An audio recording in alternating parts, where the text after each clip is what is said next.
Du har tændt for PL-showet, en podcast om verdens bedste liga. Det er stadigvæk Premier League. Mit navn er Dan Siglau, og med mig i studiet, der har jeg Clark James og August Arke Rosenmeier. PL-showet vi har bragt i stolt samarbejde med Power. Og The Old Irish Pub.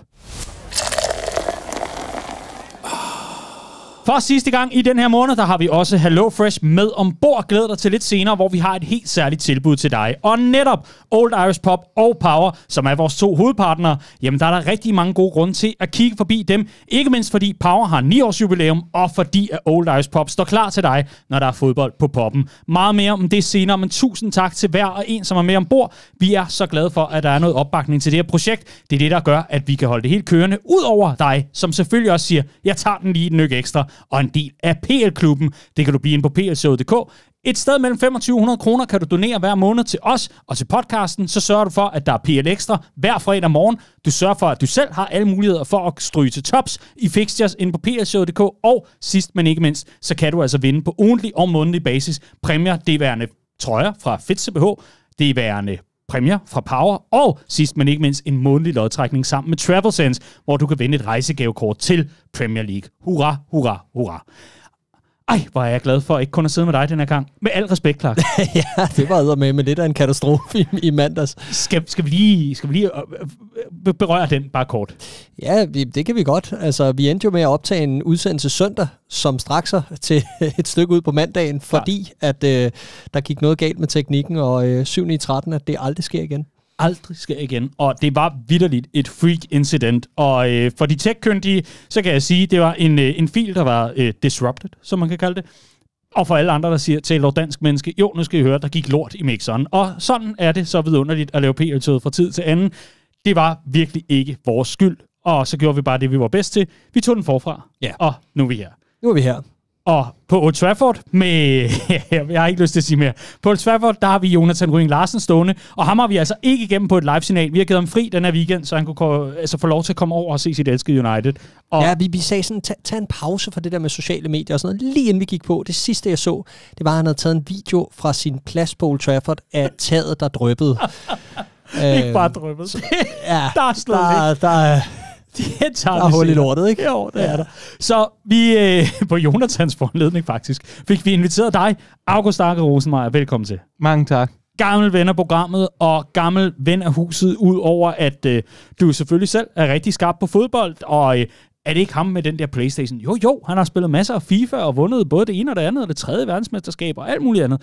Det er en ting. Noget andet er jo også, at du faktisk også stadigvæk har frygtelig meget med fodbold at gøre ved siden af. Så derfor så er vi så glade for at have dig med ombord. Ikke mindst fordi, at du, jeg har lyst til at sige det forbudte, men jeg lader være. Du har taget trøjen på i dag. Det har jeg da. Ja. Jeg skulle ud og vi var ude at se kampen. Ja. På Old Irish. Ja, vi var på Old Irish at se kampen, og du sad i forbindelse med opgøret, og sagde du, det ruller vi over. Ja. Ja.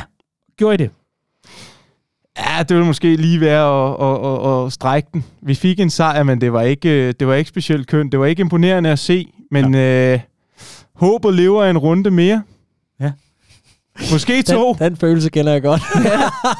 Og det er det, jeg har glædet mig helt ud til, og det er fordi, at du ikke ved, hvad der rammer dig lige om lidt, mens du sidder derovre med galopperende PTSD og kender følelsen ud og ind. Jamen lige præcis. At det er håbet, der dræber mig. Ja, det er det. Men lad os tage det, når vi når til gennemgang. Okay. August, udover selvfølgelig at være sindssygt skarp på Arsenal, men også bare fodbold generelt, og vi sad også og havde et hæftigt skænderi om, hvem Gareth Southgate skulle udtage til EM og alt muligt andet. Det er skønt at være på poppen. Kom nu afsted på poppen. Det er jo lige præcis der, man får de skænderier, man har brug for i livet.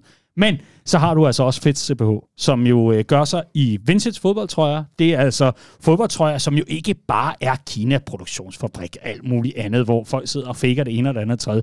Det er sgu fodboldtrøjer, der har været ude i handlen, og så har du været ude og håndplukke det bedste. FitCPH.dk, og du er jo simpelthen præmieleverandør sammen med din gode partner Astrid i FitCPH. Så derfor så synes jeg jo faktisk, at vi skal lægge for land sammen med dig med at trække en vinder. Skal vi ikke gøre det? Lad os gøre det. Er du god til at tromme? Jeg kan, nogenlunde. Ja, lad os prøve at få en tromme på dig. Fordi du har sagt et nummer, og hermed kan jeg trække en vinder. Stort tillykke til Jonas Kokholm Hytman. Sådan. Stort tillykke, Jonas. Tillykke. Du har vundet en valgfri trøje. Næsten. I hvert fald en trøje hos Fit CBH. Ind og tjek det ud på fitcbh.dk. Og, Arke, hvad er det for en kode, man skal bruge lige nu? Jamen, det er jo PL-show. PL-showet. Ud i en køre. Og hvad sker der så, hvis man gør det? Jamen, så får man 10%. Det kan faktisk godt være nu, hvor jeg lige tænker over, det måske er det PL-show 10. Okay. I skal bare hoppe ind på vores Instagram. Ja, prøv begge dele. Der er i hvert fald 10% på alle Premier League, tror jeg. Og ellers så bare klage. Og Premier League-kort for den sags skyld. Ja. Og i den anledning, der har jeg også en overraskelse til jer selvfølgelig, eller en gave til studiet. Hej. Og det er jo, nu har I snakket lidt om Ipswich. Ja. Og sådan en har jeg da fundet frem, fordi den skal I have klar til næste sæson. Klasse. Det er fandme Ipswich-tid nu. Nej. Tractor Boys. Helt spændt. Vi har fundet en fra midten af nullerne her. Hvis vi lige kan få den frem her. Lad os prøve at få den foldet ud en gang. Ej, kæft hvor er den flot. Den er fandme fed, og der er også en halv hint til Power, vores anden hovedpartner her. Power Gen. Hvad ruller vi med? Det er fedt, det er Punch. Ej, hvor nice. Det kender jeg ikke. Kæft for retro. Hvad fanden er Punch? Nej, det ved jeg heller ikke. Lidt i tvivl. Så må I altså selv, Arke, hvis du er træt af at glo på den Spurs-trøje, der hænger bag dig, så må du pille den ned. Jamen, det kan jo godt være, at jeg ikke er så træt af den. Det kommer vi jo også til senere hen i studietid der, så den tager vi senere. Ja, okay. Men så kan den ligge på bordet eller et eller andet for nu. Ja, vi smider lov for dig. Tusind tak. Ja, tusind tak. Selvfølgelig, det bliver spændende at se, hvem den tredje bliver. Ja. Jeg kan lige følge op med en lille ting. Det er længe siden, vi har haft gaveregn i studiet, vil jeg sige. Det plejede tidligere på sæsonen at være sådan en ting, der gik igen uge efter uge. Vi blev nærmest... der var nærmest for mange gaver på et tidspunkt. Ikke? Nu har der ikke været nogen i mange uger, og nu er der 2 i dag. Nej. Hold da op. Vi har modtaget noget fra Henrik, som meget gerne vil sende os noget. Og til jer derude, der skriver i vores Facebook-indbakke, det er ikke fordi, vi ikke gider at svare. Vi glemmer det. Simpelthen. Der er ingen, der tjekker den Facebook-indbakke, så hvis vi ikke lige svarer det ene sted, så skriv et andet. Prøv at åbne den der. What's in the box? Ej, der er i hvert fald først og fremmest en hilsen. Så står der OB Høj, 8. maj. Jeg sender mit Ipswich tørklæde, som jeg købte, da jeg var over til Ipswich for 23 år siden. Og på Ipswich hold, der var Ronny Ekkelund og Klaas Thomsen. Hold kæft, venlig hilsen, Henrik Søby. Hold kæft. Ronny Ekkelund, det er Viborg, er det ikke det? Gammel Viborg... Klaus Thomsen, den var jo også i Everton, ikke? Ja. Legendarisk, mand. Ej, det er stærkt. Hold. Ej, jeg klasse. om det er Vi drukner i Ipswich. Ja. Det er fedt. Det er fedt, det der. Ej, hvor godt. Super lækkert. Tusind tak til Henrik. Og ellers så det er vi altså super glade for. Ej, hvor fedt. Det er fandme sødt af dig, Henrik. Vi lover at passe godt på det. Og nu har vi taget det i pant. Så er vi så glade for at have det her ombord. Præcis. Og hvis man simpelthen ikke kan få nok Ipswich og siger Ipswich trøje, Ipswich tørklæde, så kan man altså også gå ind i feedet, hvor man har fundet PL-showet her, og lytte til den forgangne uges udgave af PL Extra, hvor jeg havde Kenneth med ombord, som altså er die-hard Ipswich-fan, og som virkelig fortæller godt om klubben, træneren, truppen, og hvad vi skal forvente, og ikke mindst kommer han også med et rimelig sådan bold statement, så at sige, omkring deres chancer næste år. Mega fedt indslag, det må jeg sige. Jeg blev ekstremt meget klogere på en klub, som jeg ikke har set i min tid, som sådan en rendyrket Premier League-fan for alvor. Jeg glæder mig til at se dem igen. Ja, det gør jeg sgu også. Men det bliver efter sommerferien. Nu har vi i hvert fald både trøjen og hashtagklædet og indslaget og alt muligt andet. Og det er på den anden side af sommerferien. Skal vi ikke prøve at lige tage tidsperspektivet og rykke på den her side af sommerferien, og så kigge nærmere på Premier League? Lad os gøre det. Glimrende. Velkommen til PL-showet.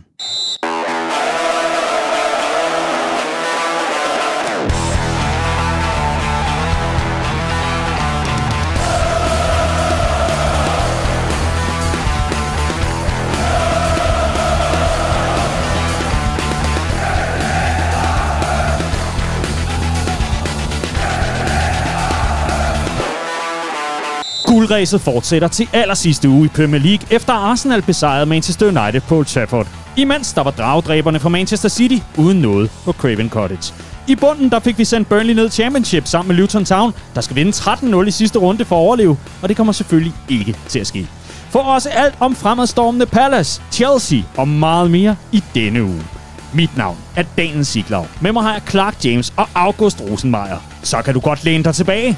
Velkommen til PL-showet. Vi lægger fra land med vores match of the week, som selvfølgelig var Manchester United hjemme mod Arsenal. En kamp, der endte 0-1 til Arsenal, og jeg må nok være den første til at indrømme, jeg havde troet, at det havde været en langt større sejr i Arsenals favør, især hvis man havde tjekket mine fixtures. Men sådan blev det ikke. En etmålssejr, og den er altså grundlagt efter en glimrende bold fra Kai Havertz til en evig skarp Leandro Trossard. Og Arke, lad os starte med dig, fordi du er jo vores Arsenal-mand i studiet, og dermed altså også en af guldkandidaterne, de to, der er tilbage. Det her opgør, hvad var det for dig? Jamen, det var en tør og sløj omgang, og også en lille smule nervøs, måske i virkeligheden. Arsenal og United har i hvert fald løbet af de sidste 2 sæsoner haft tætte kampe, som har været åbne ind til det sidste, og det var det vel på en eller anden måde også i det opgør, selvom at jeg også samtidig følte, at vi var i hvert fald i anden halvleg kommer mere i kontrol. Jeg føler ikke, at de kommer med et tungt tryk til sidst, men det var en dårlig indsats. Og jeg tænkte også, da jeg så startopstillingen for United, og også fordi man har set, hvordan United har spillet de sidste par uger, at det her kunne godt gå ind og blive en stor sejr med Casemiro nede i midterforsvaret og Johnny Evans, men det var en dårlig indsats, og det er i hvert fald en indsats under niveau, men igen, vigtigst af alt, lige nu og her, der er det bare, at man får de 3 point, og at man køber sig selv lidt mere tid i virkeligheden. Lidt mere tid inden midtugeopgøret mellem Tottenham og Manchester City og alt det der. Det vender vi tilbage til, det lover jeg. Arke, jeg vil gerne lige have lov til at fortsætte ned ad det spor, fordi du siger jo i bund og grund, at det var en sløj og sådan en smådårlig indsats fra Arsenals vedkommende her. Hvad er det, du synes som sådan, hvad er det, der for alvor springer i øjnene på dig, hvor du sådan kan sige, det her, det var der, hvor jeg synes, Arsenal var under niveau? Jamen, jeg tror generelt sådan i udtrykket og i den måde, som man kontrollerer kampe på, der tror jeg ikke, at der sad jeg ikke med følelsen af, at vi var i samme kontrol, som vi har været i majoriteten af vores kampe i den her sæson. Og det var vi ikke. Og normalt så plejer trykket for vores side også, og det er sådan set underordnet, om det har været hjemme eller ude. Vi har været fremragende på udebane også. Så tror jeg bare, at jeg forventer, at man vil skabe noget mere, at man vil trykke mere, at man vil udnytte også alle de spillere, som var fraværende, specielt defensivt for United. Også at selvfølgelig, de mangler selvfølgelig også Rashford i sådan en kamp, som er en spiller, som gjort rigtig ondt på os i de sidste par opgør indbyrdes. Så jeg havde forventet langt større kontrol og dominans, og at vi havde fået dem til at se ud som, i hvert fald som Crystal Palace måske i virkeligheden gjorde, at ja, mere dominerende og mere kontrol, og det var slet ikke følelsen. Clark, 25% af de mål, som Crystal Palace scorede mod Manchester United, nåede Arsenal altså at score i det her opgør, altså med en enkelt pind, og det var det. Hvis du sådan skal have lov til at folde dig ud og udlægge teksten, hvad vil du så nævne fra det her opgør, som du synes har været afgørende for, at man sådan kan forstå den som sådan? Men overordnet er jeg jo enig med dig, og jeg havde også regnet med en større sådan klasseforskel, så at sige. Men man fik det, man kom efter. Det var et resultat på Old Trafford, og det er aldrig et nemt sted at spille, tro mig. Jeg taler virkelig af erfaring, ikke? Og det United på en eller anden måde formår en gang imellem, i hvert fald, mod de bedre hold, er at skabe kaotiske omstændigheder og få hold til at synke lidt ned på deres niveau. Og det synes jeg også var tilfældet i den her kamp. At man alligevel holder dem fra sådan de helt åbne tilbud i egen hule, alligevel formår at bevare fatningen, fortæller også lidt om bundniveauet i Arsenal i øjeblikket. Og på det her stadie af sæsonen, der handler det om resultater udelukkende, og det fik man.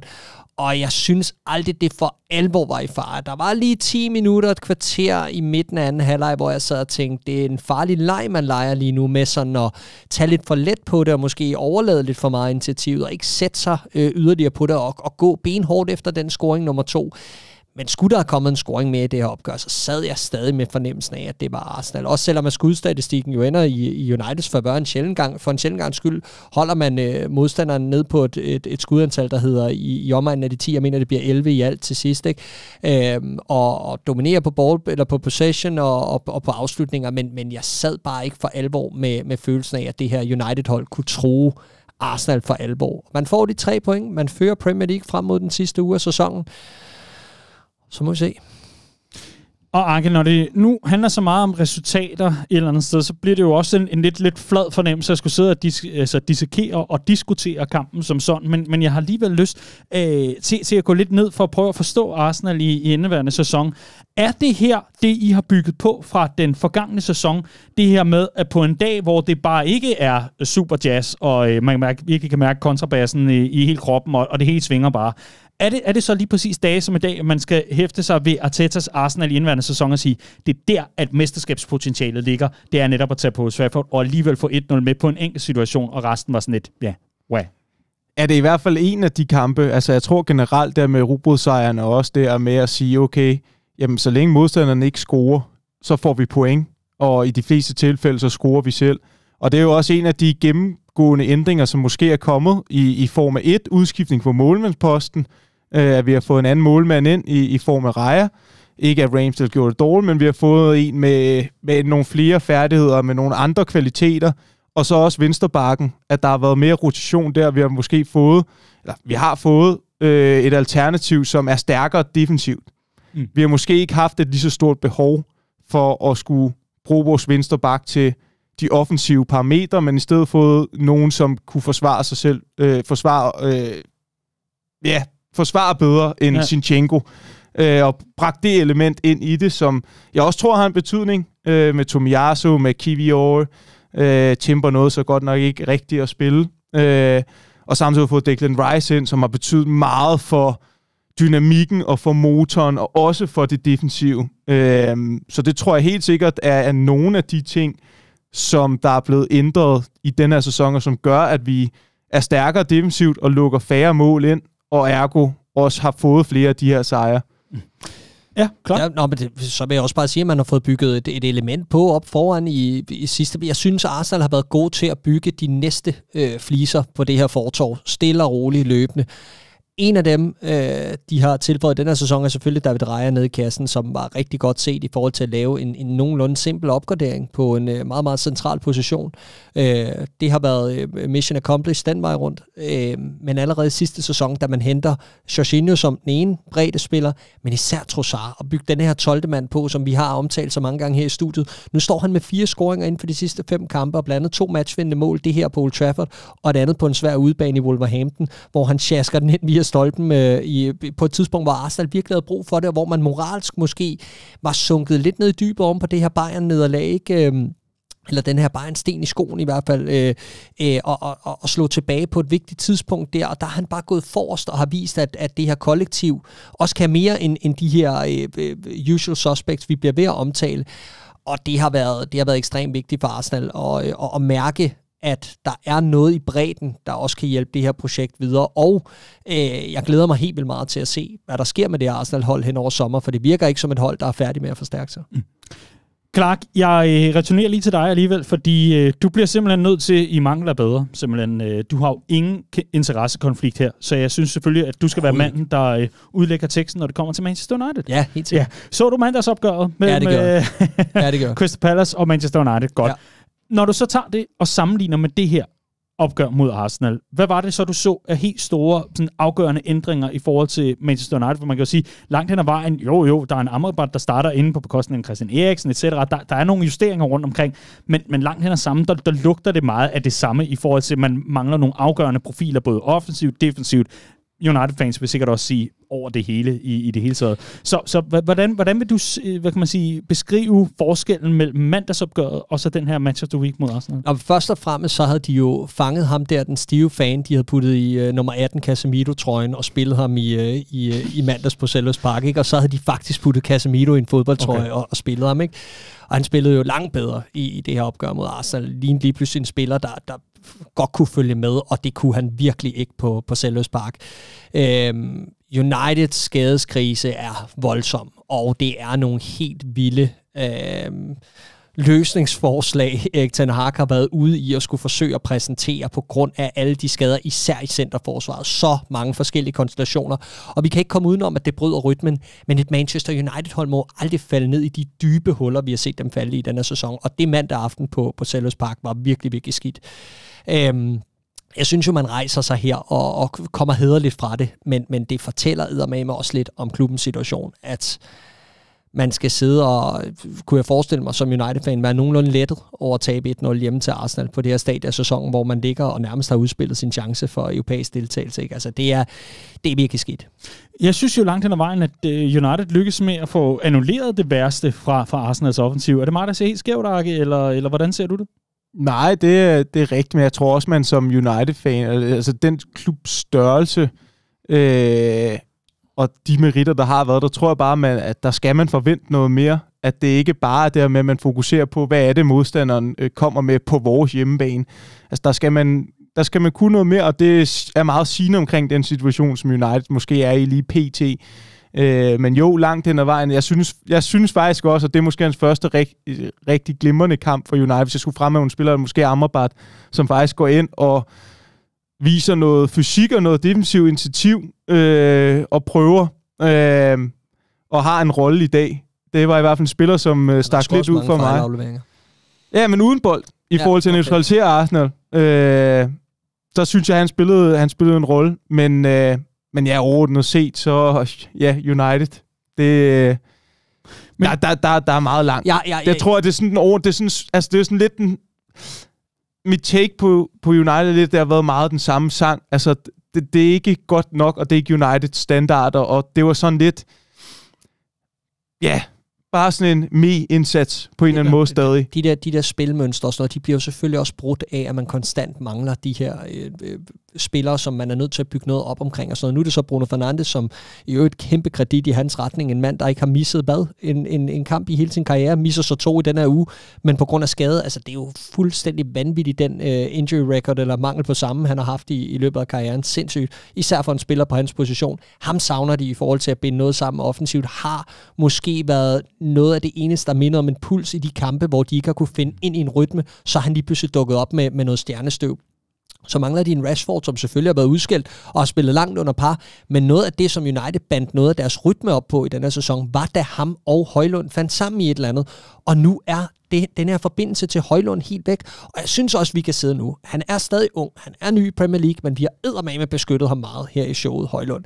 Jeg synes eddermame, at det har været tamt, det vi har set fra ham på det seneste. Det er en spiller til over 70 millioner pund, som har lavet 1 mål i de sidste 12 kampe, og aldrig nogensinde er i nærheden af noget i den her kamp. Har en mulighed i første halvleg, hvor den dumper ned på et rigtig, rigtig giftigt sted på kanten af Arsenals felt, og ender med at glide spinaten, ikke? Og hugge den langt over mål og sådan noget. Det er bare de der momenter, hvor at, når der har været så langt mellem snapsene, ud over den her gyldne åre af form, han lige havde i starten af året, jamen så skal man vi skal se noget bid fra ham i de momenter der. Jeg tror måske, der er en United-fan, og måske også en Rasmus Højlund. Nu ved jeg jo ikke, om Rasmus lytter med, men i hvert fald, der vil indskyde, jo, og det er også rigtig fint, Clark.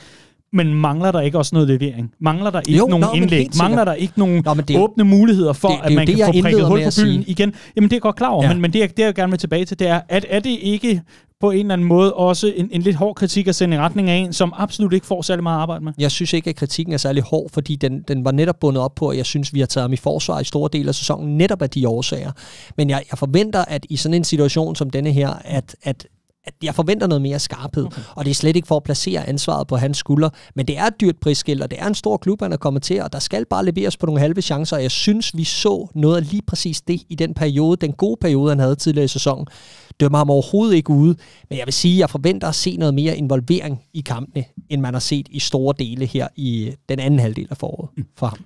For Manchester Uniteds vedkommende, så er det altså endnu et nederlag i rækken her i den her uge. Der er altså 2 styks, og i den kommende midtuge, der venter Newcastle altså i opgøret, der må sige sig være ganske afgørende omkring Uniteds chancer for europæisk fodbold sådan for alvor. Nu er jeg godt klar over den her weekend med resultaterne, det skal vi nok nå til, men det er altså sidste skud i bøssen for deres vedkommende, ud over den her FA Cup-finale, hvor man altså virkelig skal hive et eller andet ud af baglommen for alvor at få gjort sig gældende. Spændende bliver det. Vi skal lige tilbage til Arsenal, Arke, fordi at, jeg kan godt mærke på dig, at du ikke har lyst til at tage Tottenham-trøjen ned. Det er fandme nyt på nogle måder. Så jeg bliver lige nødt til at høre dig. Altså, nu ligger I i spidsen i Premier League, og Manchester City har et midtugeopgør mod Tottenham. Tell me more, man. Jamen, du bliver nødt til at gøre mig og lytterne klogere på omkring, at lever håbet, eller er det falskt, eller hvad handler det om? Jeg tror, det er en god kombination. Altså, først så tænkte jeg har jo kigget på programmet, naturligvis. Det har du. Og det var inden Fulham-kampen, som vi jo også skal lægge ned. Men jeg kiggede på Fulham-kampen også, og tænkte, okay, det er her, hvor der måske kan komme et upset. Tottenham højst sandsynligt intet at spille for, når de skal møde City. nok heller ikke så interesseret i, at vi at kunne spille guldet i vores hænder. Jeg er nødt til lige at spørge dig, hvornår mistede du håbet for, at Fulham ville levere et resultat? Var det Jold scorede, eller var det midt på ugen, da de fløj med drage til træning? Jeg vil faktisk... Jeg vil blejt erkende, jeg har kun set highlights for kampen, fordi jeg selv blev matchvinder i weekenden i okay. Humble brag! Nej, hvad hedder det? Jeg skynder mig ind direkte efter kamp. Skynder mig ind i omklædningen, tager flashscore frem og ser 0-4. Pis, det var det mesterskab. Det var det, jeg tænkte. Men, så ikke mere end for en time siden, cirka, der skal jeg lige ud og have en kop kaffe, og så tænker jeg, nu skal jeg lige tjekke ordentligt op på Tottenham, Villa. Hvad er mulighederne her? Hvem er det egentlig, Villa, de skal spille mod de sidste 2 kampe? Hvad skal der gå i Tottenhams retning, for at de stadig kan nå at komme i Champions League? Og så siger jeg, okay, Villa, de mod Liverpool. Den kan de sagtens tabe. Den taber de. Liverpool vinder. Og så giver Crystal Palace. De spiller kongefodbold. Villa får 0 point. Det vil sige, Tottenham, de har en sandsynlighed for at slå City. Og der er 4 point. Præcis. Op. Så hvis Tottenham møder City næste gang, så mit naive håb er jo, at den motivation, jeg siger ikke, at de gør det, men de har stadig noget at spille for. De har stadig et mål, de kan nå. Og derfor så lever håbet stadig i bedste velgående. Ja. Det er et kryds. Jeg så lige det er et stensikkert kryds. Jeg så et klip tidligere i dag på de sociale medier med en Tottenham-fan, der står under en af tribunerne, tror jeg, og spiller den sang, der gik, altså den der med, man synger ens klubnavn, Till I Die, ligesom West Ham, I'm West Ham Till I Die. Så synger han, I'm City Till July. Og der står ligesom et publikum og sådan synger lidt med, ikke? Så jeg tror, og i og med at Tottenham, jeg så Tottenham-spillerne også tog afsked med publikum hjemme på Tottenham Hotspur Stadium, selvom det ikke engang var den sidste hjemmekamp, og sagde tak for støtten i år. Det kan selvfølgelig handle om, at det er den sidste weekend hjemmekamp og så videre. Jeg ser bare ikke meget pege i retning af med Tottenhams nuværende form. På trods af, at de vinder i weekenden. Og Citys momentum og det her stadie af sæsonen, jeg giver den ikke meget mere end 0,7% for en Tottenham. Det er højt. For et Tottenham-resultat. Min pointe er heller ikke så meget, jeg tror, at Tottenham går hen og vinder kampen. Min pointe med det er, at muligheden lever, og Tottenham viser, at det er et hold, som kan tage point for City. Det har vi set tidligere i sæsonen. Og for at de skal kunne gøre det, skal der være en motivation i det. Fordi ellers så er det klart, så tror jeg da heller ikke, at de går ud og leverer noget resultat. Men de har netop motivation i min bog til at gøre det, fordi de har noget at spille for. Og det er det argument, som jeg bruger op i min hjerne, omvendt at det måske kan lyde håbløst. Det er det, som man i den situation som fan bliver nødt til at 100%. At tro på. Og hvis de så vælger ikke at gøre det, taberklub. Det mener jeg. Det er da en tabermentalitet at sige, vi vil sgu hellere spille Europa League, end at vi vil spille... vi vil hellere tabe og ikke spille Champions League næste sæson, end det er, at vi vil lade... end at Arsenal skal potentielt vinde mesterskabet. Hot take eller ej, men det er da en dårlig mentalitet, ligesom at have og sige, okay, vores egne interesser for at kunne spille i den bedste europæiske liga, frem for at en anden klub, sådan, at man vælger at have... Der er jo også bare risikoen, at de ikke er gode nok, og ikke får et resultat. Selvfølgelig. Og det er jo også det, og det er jo også, bottom line er jo også, at det, jeg tror heller ikke, de går ud og taber den kamp med Villa. Selvfølgelig prøver de at vinde. Altså. Men jeg sætter eddermame med pris på, at du leder efter noget at gribe efter i forhold til håbet. Jamen, det skal man sgu da. Og I du har selv lavet det jo. Ja, for helvede, jeg har. Og det er jo det, jeg kan mærke, ikke? Og jeg har jo siddet og ledt efter den ene halve løsning efter den anden i samme situation. Men når man fører Premier League med en uge tilbage af sæsonen, så skal man da tro på det. Selvfølgelig skal man det. Og så må vi se, om Villa bare gør kort proces og halshugger et Liverpool-hold, der ikke har noget at spille for mandag aften, og så står Spurs lige pludselig ikke med særlig meget motivation for ikke bare at pakke kufferten og være klar til solferie. Men jeg sætter pris på det, Arke. Jeg tror virkelig, at vi bliver skuffet. Jeg tror, I går en stram uge i møde, men kender følelsen. Ja, så kommer Arne ud og siger, se, jeg har købt en ny drage. så helt vildt underlige billeder. Det jeg dog vil sige omkring, der er blevet sendt meget pis afsted i Fulhams retning omkring den der drage og alt det der. Ja. jeg vil bare lige sige, den løftede altså for nogle ret fede samtaler i forbindelse med de pressekonferencer, der var. Pep Guardiola blev selvfølgelig spurgt lidt underligt omkring, han holdt med Manchester United i weekend mod Arsenal, etc. Men Arteta åbnede faktisk op for omkring, jamen de her teambuilding-øvelser osv. Noget af det bedste, jeg oplevede, fortalte han, det var at være på tur omkring i USA, hvis jeg ikke husker helt forkert, med David Moyes og sådan. Altså, der kom lige pludselig noget godt ud af, at der var en del, og man kunne også se på Fulham, det hjalp. Altså, man tabte ikke 8-0, man tabte kun 4-0. Ja, helt sikkert. Det så. Ja. Håbet lever hos dig, Arke, lidt nu. Som sagt, man skal finde procenterne et eller andet sted. Og ja, altså, jeg har en eller anden idé om, at jeg vil sgu hellere have, at det er Tottenham, som møder City, end at det er Everton eller Fulham, sjovt nok. Altså, nogle af de lavere hold, altså, det er trods alt et hold, der ligger nummer 5. Og har mulighed for at ligge nummer 4 på hjemmebane. Altså, det er jo okay. Ja. Nu sagde jeg før en utrolig lav procentsats. Jeg giver jer trods alt. Skal jeg være flink at sige 10%, så har du lidt at kunne dit håb. Du har altid været så stor i slaget på den konto. Altså, det er storsindet. Ja, det er meget, meget storsindet. Tak for det, Clark.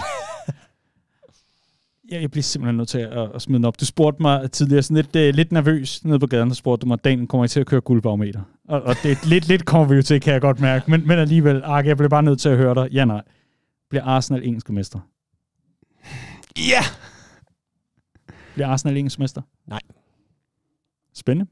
Lad os komme videre.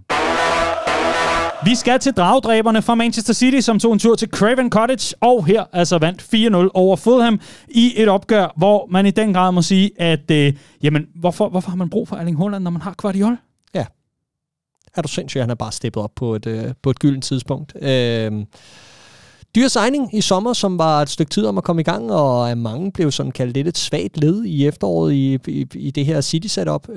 Det må man sige, det har han bare gjort til skamme, og ikke nok med, at han er blevet mere koncentreret og sådan bedre i sine defensive aktioner, så er han jo blevet knivskarp og møghamrende farlig med begge ben i den anden ende, ikke? Og der har eddermame været nogle flotte højrebensscoringer, og endnu et slagsen her i første halvleg. Virkelig et flot mål, godt indløb, nærmest som en venstre kant, løber han ind og zigzagger mellem Fulham-bagkæden og sætter bolden i kassen, og hans andet mål er også bare overvågent og følger den helt til dørs, ikke? Altså, jeg synes virkelig, han er vokset, og jeg havde også lidt kritiske kommentarer. Jeg kan huske, at jeg så noget Champions League tidligere på foråret og tænkte, det er ikke helt godt, vel? Og så laver han det her mål mod Real Madrid, ikke? Og så måtte jeg jo begynde stille og roligt at æde mine ord, og han ligner en seriøs spiller, ham der.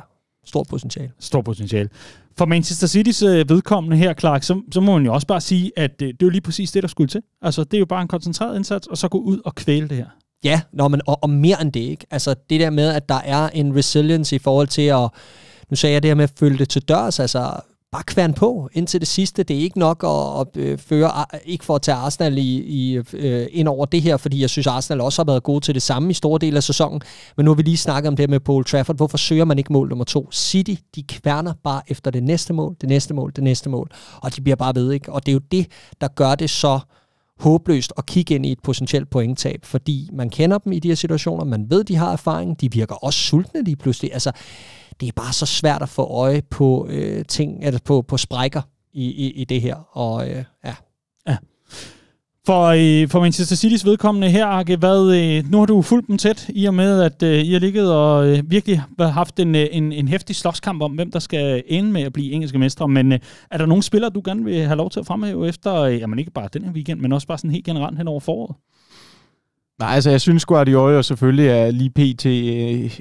Piker. Han har måske haft en tilvændingsperiode, han har haft brug for i forhold til at komme ind i Premier League og komme ind i systemet og leve op til nogle af de mange forventninger, som har været til ham. Jeg synes, han har jo virkelig haft en nøglerolle og også en kæmpe rolle mod Forest, hvor at de er presset. Altså de problemer, City. Og der kommer han jo også højst på et hjørnespark og hætter den ind. Så han har haft nogle rigtig, rigtig vigtige scoringer.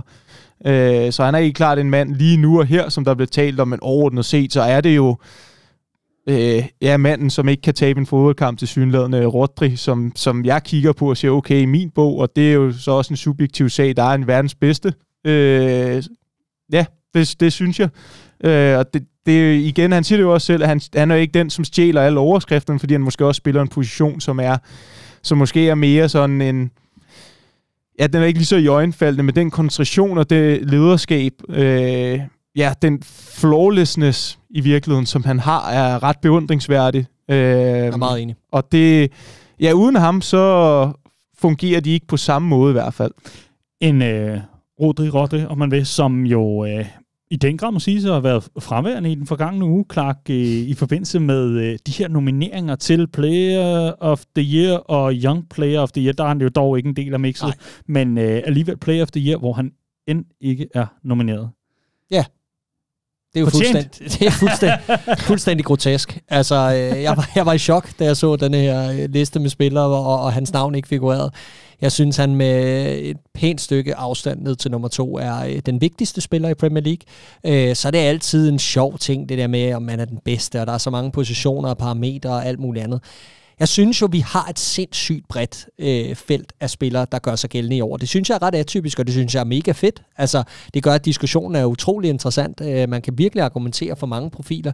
Jeg synes, at mange af dem, der er nomineret, er det med rette. Jeg kigger på en Ollie Watkins og tænker, den forskel, han har gjort, uden at have brug for at lave nogle af sine mål på hverken straffespark eller assist fra dødbold eller whatever, jamen det er ret utroligt at have så mange målinvolveringer og bringe et Aston Villa-hold formentlig i top 4. Lad os se, Jakke, hvordan det ender. En Cole Palmer, der også har løftet et middelmådigt Chelsea-hold i store dele af sæsonen i hvert fald, op til spille med om Europa her til sidst, men også med de tal. Det synes jeg er helt utroligt. Erling Haaland taler for sig selv. Phil Foden har haft en fantastisk sæson. Declan Rice har været hamrende dygtig. Virgil van Dijk har været god i store dele af sæsonen, men når jeg kigger på alternativerne og dem, der er udladt, især en Rodri, så tænker jeg da, at det ville have givet mening, at han havde erstattet ham. Jeg kigger også på 2 centerbacks i Arsenal, der har været dygtige. Man kunne blive ved, og der er sindssygt mange, men at Rodri ikke er at finde blandt de nominerede, det er sindssygt. Ja. Jeg har jo sagt, at jeg synes, at han i forhold til det, han gør, og hvor svært jeg sådan subjektivt synes, det er at gøre det, han gør. For selvfølgelig så er der også noget med at lave målene og lave assist. Det kan han jo også godt finde ud af. Men den vigtighed, som han har, det kan være, at skal ændre det til, at han er verdens vigtigste fodboldspiller. Så i hvert fald for Manchester City. Han betyder så sindssygt meget, og han er bindeled. Men han er altså heller ikke matchwinner her i weekenden modsat Arke, vil jeg bare lige sige. Kan det også have lidt at gøre med, at du selv spiller samme position? Men det gør jeg jo ikke, jo. Jeg er 8. Han er 6. Okay. Ja. Faktisk, ja. Men det er han ikke rigtig mere. Han er lidt en hybrid, ikke? Jo, men altså han er bindeled, det er jeg ikke på mit hold. Okay, så jeg kan godt lige sætte mig selv lidt ned igen. Okay, fair nok. Men du er stadig MVP, og det er han også. Så der har en. Han er i hvert fald MVP. Det er godt. For Manchester Citys vedkommende, så er det her jo ret vigtigt i forhold til både målforskel og alt muligt andet. Jeg er godt klar over, at der er alle mulige udregninger med, hvis det ene og hvis det andet osv. Men bare det der med at få tanket det inden den sidste uge, man går ind i. Der er en 4-0 sejr på Craven Cottage. Det er fandme værd. Ja, helt sindssygt. Og så er der bare en spiller, som jeg også lige er nødt til at tage med her i mixet. En Bernardo Silva, 4-madsmand. Manden, der bare altid... han står og smører rugbrødsmaden. Ikke? Han sørger for, at der er pakket madpakker, og hans tal er jo nærmest identiske, når du kigger op gennem Premier League-sæsonerne og hans karriere i Manchester City. Han ligger altid på de der 5, 6, 7 mål og assists, og så ligger han bare der og har sådan en stabilt, latterligt flot niveau, og så er han netop også bare bindeledet, ikke? Altså han er en af de der mellemrumspillere, der bare sørger for, at når fokus er for meget på en Erling Haaland eller en af de her oplagte trusser, jamen så dukker han op og chipper ind med noget afgørende, ikke? Og hans arbejdsradius er jo bare fuldstændig fantastisk. Virkelig en arbejdsmand for det her City-hold. En firmadsmand. Ja. Og så må man finde ud af, om det er Dunder Mifflin, eller om det er Manchester City. Men det er jo noget, om han er assistant to the regional manager. Who knows. Men for Manchester Citys vedkommende, en rigtig, rigtig vigtig sejr i mesterskabskapløbet, og meget mere synes jeg ikke, at der er at sige om det her. Jeg vidste i hvert fald bare, at jeg skulle afsætte en lille smule tid til, at Clark kunne sige, at det var nærmest skandaløst, at Rodri ikke er med i nomineringsfelten. Der er jo ingen, der er uenige. Jeg vil bare lige sige, at du havde bedt om at lige at få ordet på den. Så værsgo. Jeg håber, at alle, der har Manchester City eller Rodri, sympatier, de i hvert fald føler sig hørt og understreget på den konto. Lad os rykke videre i teksten, fordi Wolves, de tog hjemme imod Crystal Palace, og Crystal Palace, de brager altså bare videre med 4-0 mandag over Manchester United, og så altså 1-3 her ude mod Wolves. Og endnu en gang, så er det bare de 3, vi talte om, også i midtugen i PL Extra, men vi har altså Olisa, Eze og Mateta. Og Mateta vil bare lige sige, det var da ham med det flotteste mål, var. Ja, var han god i øjeblikket. Jamen, han står bare det rigtige sted. Ja, det gør han. Hvad er det? Han 10 mål i 12 kampe, ikke, under Glasner, og før det var det 11 mål i 80 kampe under de foregående managers. Altså, det siger lidt om, at der er altså kommet nye boller på suppen på det her Palace-hold, og det klæder virkelig holdet at blive forløst offensivt. Det er jo klart med de her 2 profiler, Esse og Olise, dem tager vi nærmest lidt for givet efterhånden, for det er dem, der altid stjæler overskrifterne, og de er sådan nogle, der hele tiden bliver kædet videre til større klubber osv., men når vi lige kigger på de 2, og det de leverer i den her kamp, altså Olise med denne her fremragende scoring, og efterfølgende den her vidunderlige assist til Esse, der bare danser sig udenom keeperen og afgør kampen. Ikke? Altså, de er jo en fornøjelse, og når man kigger på de 2, de sidste 6 starter, de har haft for Crystal Palace sammen, så har de tilsammen været involveret i, eller har 18 målinvolveringer til sammen mål og assist. Ikke? Fuldstændig vanvittigt, og virkelig en glimrende duo, som det kunne være lidt interessant at se, hvis de røg sådan en pakkeløsning på et tidspunkt, fordi jeg elsker at se dem sammen. Sådan en bundle. Præcis, ikke? Det lyder rigtig dyrt i øvrigt, og jeg tror ikke, der er juleudsalg på den pakke. Men udover det, så vil jeg fremhæve, at Palace ligger nummer 3 i Premier League, siden Oliver Glasner tog over. Og ja, du henviser til det her indslag, du lavede i PL Extra med Anders Hall, glimrende indslag i øvrigt, hvor man kan blive lidt klogere på stemningen i Crystal Palace-lejren, fordi det er det, man virkelig kan mærke i øjeblikket, hvis man dykker lidt ned på fanscenen, det er, at de tror ikke deres egne øjne og ører, når de hører manden snakke, og det, de ser på banen, og det, deres klub er blevet til, og altså, det er jo det her, de havde håbet at se noget mere af, at klubben ikke bare lod de her unge talenter stå og skulle forsvare en 1-0-føring til sidst, men faktisk gik efter mål nummer 2 og mål nummer 3, og de er bare blevet frigjort, og det klæder dem. Og jeg synes faktisk, der er lidt en parallel at trække til, da Roy Hodgson tog over sidste år. Selvom han er en helt anden manager og fra en anden tid, og slet ikke har det samme i værktøjskassen som en Glasner i min optik, så var det også det der med, at de blev sluppet fri fra deres rammer under Vieira, og det hele var lidt surt og sådan noget, så var der sådan en frigjorthed over dem, og de har bare godt af at spille offensiv fodbold. Så jeg glæder mig til at se, om de kan holde den kørende i den her omgang, og hvad der bliver tilføjet til sommer, fordi lige nu, der er de et af de mest spændende projekter i Premier League. Men de er lidt ligesom hvedøl. De er bedst, når det er blevet forår. Nu taler du til... Ja, man kan godt mærke, at det bliver lidt tørst. Ja. Så begynder der at gå blank i lortet. Ja, det. Men det er altså et notorisk forårshold, Crystal Palace, og på den konto, der må man også sige, jeg synes også noget af det, der var interessant, og som er værd at hæfte sig ved, netop apropos igen, PL Extra, gå ind og hør det, det er ikke så langt, jeg tror, det er under 20 minutter i den forgangne uge, men det er jo altså en udsendelse, hvor vi også er lidt inde på omkring, jamen sidst, at man fik så stort et resultat, som for eksempel 4-0-sejren over Manchester United her mandag, men sidst, at det føltes lige så meget, der nævner Anders den her famøse 3-3-kamp, også kendt som Christian Bowl, forstået på den måde. Crystal Palace går ind og forpurer Liverpools mesterskabschancer i 13-14-sæsonen, og nu er det jo bare lidt interessant at se, at det er i, hvad kan man sige, i en anden vinkel, den bliver kørt fra, i og med, det er en sejr til en selv. Det er ikke bare, at man går op mod overmagten, og så går op og leverer en overraskelse på den måde. Det her, der var det jo ligesom, at man kørte jo Manchester United fuldstændig ud af brættet. Og endnu en gang, altså her mod Wolverhampton, der går man ud og gør det, man skal gøre mod sådan et mandskab her. Og det er bare imponerende. Ja, og noget af det, der er kommet på tale, er jo Adam Wharton, denne her januar-signing, som jeg synes, vi har fremhævet et par gange, blandt andet efter hans glimrende præstation på Anfield, hvor de jo også vandt Crystal Palace. Men også efterfølgende har virkelig fulgt det op, og var glimrende mod United mandag aften, og det har fået sådan visse grene af sociale medier til at spekulere i, kan han banke på til en plads i den engelske EM-trup? Og for mig bliver det måske lige tidligt nok, men det niveau, han har vist på det seneste, det er voldsomt. Altså, kæft, en lovende spiller. Han var her, der alle vegne i presspil, men også bare til at tage temperaturen på kampen mod United, og virker slet ikke som en spiller, der skal vende sig til noget, der minder om tempo i Premier League. Han sætter tempoet. Ja, det er den ene ting, og den anden ting er også, jeg synes også, at Adam Wharton er nærmest lige god, det er også voldsomt at sige, men han er i hvert fald glimrende både med og uden bold. Ja, jeg synes jo også, at han går ind i de pligter, der er defensivt og så videre. Han er virkelig, virkelig one to watch, fortsat virkelig en fremragende spiller. Arke, jeg kunne godt tænke mig at høre dig omkring Olise, Esse og så videre. Der er jo stadigvæk et Arsenal, der skal bygges på og så videre. Sidder du og kigger på nogle af de her 2 gutter og tænker, det kunne altså være lækkert at se dem i en rød trøje, der ikke har blå, men har hvid i stedet for. Esse har jo været i Arsenal før. Ja, altså det er jo 2 spillere, som jeg rater rigtig højt, og som jeg selvfølgelig synes vil være fremragende at have i Arsenal. Det er måske ikke lige de 2 positioner, som jeg kigger på til Arsenal lige nu og her, og tænker, okay, det har vi rigtig meget brug for. Men jeg synes, det er to rigtig, rigtig gode spillere, og jeg synes generelt, at Crystal Palace også, som Clark siger, er et rigtig, rigtig spændende sted lige nu.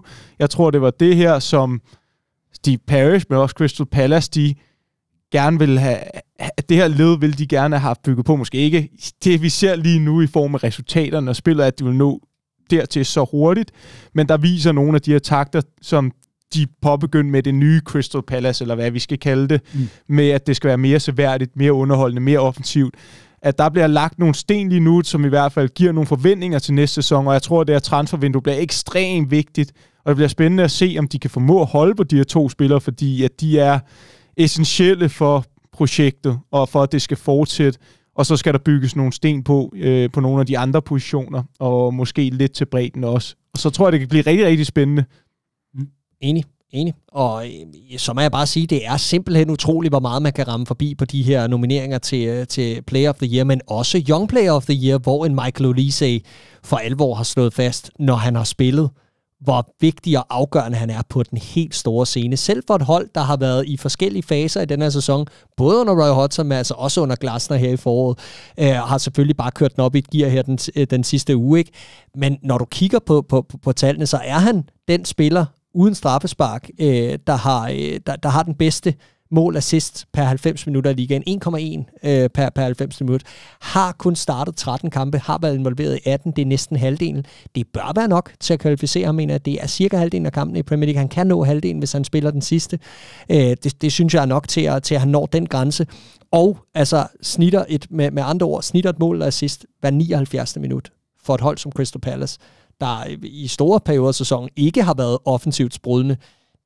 Det er vanvittigt tal. Og utroligt, at han ikke var en del af det mix, synes jeg. Vi rykker videre til Øst-London, hvor West Ham, de altså hjemme tog imod Luton Town, og her tog man ikke mindst afsked med den gode David Moyes, som jo altså for sidste gang fik lov til at føre sit West Ham-mandskab ud på eget græs. I den sidste runde, der er det altså en udtur til Manchester City selvfølgelig, hvor man altså skal spille sin... Hvad siger du? Nej, ikke noget. Jeg gruer bare for den afsked. En afsked? Hvad tænker du på? David Moyes? Ja. Tror du sådan, at det bliver grimt, eller hvad? Nå, nej, det ved jeg ikke. Du så bare allerede griner, inden jeg er færdig med det. Nej, men det var... Ligesom at sige kamp. Altså. Jeg lader dig snakke. Jamen, det er fint nok, fordi jeg vil bare lige nævne, at David Moyes som den sidste, hvad kan man sige, sidste lille hjælp, det selvfølgelig var at sende Luton mere eller mindre ned i Championship. Altså, vi skal virkelig ud i, at nogen har lagt controlleren, før at det sådan for alvor bliver anderledes. Jeg vil godt sige det på PH's vegne, og så må man endelig bare slå mig ned eller slukke mikrofonen, men de er færdige, og de er nede i Championship. Det er altså helt ude på det teoretiske overdrev, hvis man på nogen måde skal se dem overleve. 3-1 endte det her opgør altså til West Ham, og det er altså efter en ganske hæderlig første halvleg fra Luton Town, men alligevel. Clark, jeg kunne godt tænke mig at høre dig, hvis du skulle skrive en lille nekrolog til Luton Town, også selvom at det jo et eller andet sted ikke er i orden, fordi de er jo ikke rykket ned, men det er de. De kæmpede, de viste hjerte, og de havde noget never say die-attitude i nogle perioder af sæsonen, hvor det var vigtigt, at de bed fra sig, ikke bare sank til bunds. Det synes jeg er beundringsværdigt. Jeg synes virkelig, de har kæmpet og spillet deres chance i store perioder af sæsonen efter en sløj start. Men kvaliteten var der desværre ikke, og det bliver et fortjent farvel og tak til Premier League i denne omgang. Selvom at jeg er helt vild med Rob Edwards og det bånd, han har knyttet til fanskaren. Jeg er helt vild med, den her mentalitet, han har spillet ind på holdet, som er i store træk en flok championship-spillere med Ross Barkley og Andros Townsend til at være hundefører. Ikke? Og det er, hvad det er. Men jeg synes, det har været et dejligt, hvad siger man? Ophold? Ja, en dejlig ophold, et dejligt bekendtskab og stifte til Luton Town, som kom op med absolut 0 forventninger og ender med næsten at kunne redde sig her til sidst. Det er, hvad det er. Arke, har du været underholdt af Luton Town i Premier League, eller har du syntes, at det var måske lige lidt billigt nok, at de fik lov til at komme med op? Nej, jeg synes faktisk, at de har gjort det fremragende. Man må også bare kigge på, hvad er det for nogle forudsætninger, de har, og jeg tror, vi alle sammen, mig selv inklusiv, i hvert fald, jeg tænker, at de fleste havde regnet med, at Luton, de ville slet ikke få de antal point, som de overhovedet har fået, at de har holdt håbet i live i så lang tid, er i virkeligheden imponerende, og med de lønninger, og ja, den platform Luton har, er ikke til at spille i Premier League, så på den måde har de bokset langt over sin vægtklasse i lang tid. Og det har de gjort med taktisk snil og med noget primitiv fodbold, og det synes jeg også, man skal sætte pris på en gang imellem. Så jeg har kæmpe stor respekt for den måde, som de har grebet an på, noget som de 2 andre hold måske kunne have taget lidt ved lære af, for de har haft nogle bedre forudsætninger for at skulle gøre det bedre, men i virkeligheden så står Luton klarest for mig af de 3, som det hold, jeg vil huske, mens de andre har været mere ligegyldige for mig i virkeligheden og skuffende. Fuldstændig enig. God pointe. Rigtig god pointe. Og ja, vi skal nok tage officiel afsked med dem, når den tid kommer, men for nuværende, tusind tak for opholdet. Det har været en udsøgt fornøjelse, ikke mindst på grund af alle de her upsets, som man altså har været en del af, hvor man virkelig er overrasket og har taget point fra nogle af de helt store, og ja, det har sgu ikke været kedeligt overhovedet, og hvor er det dog dejligt, at det ikke bare altid er det usual suspects, hvor det bare er en anden forfatning og med et lidt nyt system osv., men det vitterligt er en helt ny klub, forstået i Premier League-regi, hvor man sådan ikke rigtig har nogen forudsætning for at kende dem, og så kan de komme op og overraske en på den måde. Dejligt at se nogle gamle veteraner, nogle retrospillere i form af Barkley og Townsend, og samtidig også stifte bekendtskab med Doherty og så videre. Det har fandme været fedt. Omvendt, hvis vi lige vender den om og siger farvel til David Moyes også, fordi det er et officielt farvel, så må man også sige, at West Ham kom ud efter pause og sagde, at det skal fandme ikke hedde sig. Nu går vi lige ud og leverer en ordentlig kulisse til David, og ikke mindst for os selv. Der er ikke meget at spille for i den resterende del af sæsonen, men alligevel, Clark, så ender man altså med at score 3 mål i anden halvleg og gå ud og vende det fuldstændig om og knække alt håb for Luton. Ja, en værdig afsked til David Moyes hjemme på London Stadium, hvor jeg synes, at vi er også inde på det op til fyringen her. Jeg synes måske, at hans behandling fra klubbens side ikke var i orden. Altså, jeg synes, at en mand, der har bragt det, han har bragt til klubben, kan så ikke bringe mere herfra, og det er en fair konklusion, men han fortjener den respekt at kunne gå ud af døren og ikke at skulle høre på rygter om den ene og den anden og den tredje og den fjerde mand, der måske skal overtage hans job lige om lidt. Så fedt, at der endelig blev sagt tak for nu, og at man nu kan fokusere fra West Ham's side på, hvem skal være den næste mand, og man eller for David Moyes vedkommende kan få en flot hylde, som han også fik her efter kampen. Så fred være med det. Han skal jo ikke være EM-ekspert på et medie den her sommer, så vi slipper ikke helt for ham. Jeg kan ikke lige huske, hvilket et. Det skal jeg nok følge op på, whatever. Men ikke desto mindre en fin præstation af West Ham, hvor vi så nogle af de her ting, som jeg gerne vil se noget mere af under den nye mand, der tager over næste sæson. Nemlig nogle af de her det her temposkift fra Kudus, det vil jeg gerne have mere i spil. Det, han laver, det oplæg der til unge George Earthy, der kommer ind og får et første mål for West Ham efter den her skræmmende episode, han havde tidligere på foråret, hvor han blev skiftet ind og slog hovedet. Så kommer han ind og får det her mål. Virkelig fedt og godt opsøgt. Lidt Trossard-agtigt på Old Trafford, den måde, han banker den i kassen på og søger den helt rigtigt. Men Kudus, det her antrit, ikke? Ej, hvor er det lækkert. Altså, han kan jo vinde på en 5 kroner og skabe plads for sig selv ved bare at accelerere en telefonboks. Altså, det er virkelig imponerende. Kan du mærke, at han er transferscout for Arne Slot i Liverpool, ham der? Jamen, Kudus er jo også min drømmesejring. Det kommer nok ikke til at ske. Men nok det nævnte jeg også en af de tidligere live-shows, som jeg var med i ude med Power.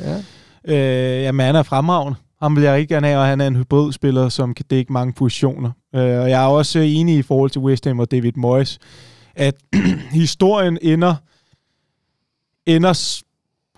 respektfuld, hvis man kan sige det sådan. Altså, sådan synes jeg, den skal ende, fordi han har gjort rigtig meget, og han har måske i virkeligheden også gjort mere, end hvad man kunne forvente. Det er der selvfølgelig nok delte mening om, men jeg forstår også 100% den følelse, som West Ham fans nok har om, at nu han kan ikke gøre mere, end hvad han har gjort. Nu skal der udvikles noget mere på spilkonceptet. Det skal måske være noget mere seværdigt. Jeg tror ikke nødvendigvis, at West Ham kommer til at få de samme antal point i næste sæson, men det kan godt være, at det bliver mere underholdende, og så må det jo være det, man gør op med at sige, okay, det er en længere proces end bare resultater her og nu, i forhold til at udvikle på det spillermateriale, man har, fordi det er blevet mere, skal vi ikke kalde det eksotisk? Jo, men det er det. Ja. Men det er jo altså også West Ham-fans, og det her på en afsluttende note, inden vi skal videre i teksten, men det er altså også en masse West Ham-fans, som fortæller om, at når de hører andre fans omtale David Moyes, og vise noget mere respekt, og vise både det ene og det andet, og I forstår ikke, hvor heldige I har været, så ved jo, det gør vi, men I er altså ikke på stadion uge efter uge og ser det, vi ser.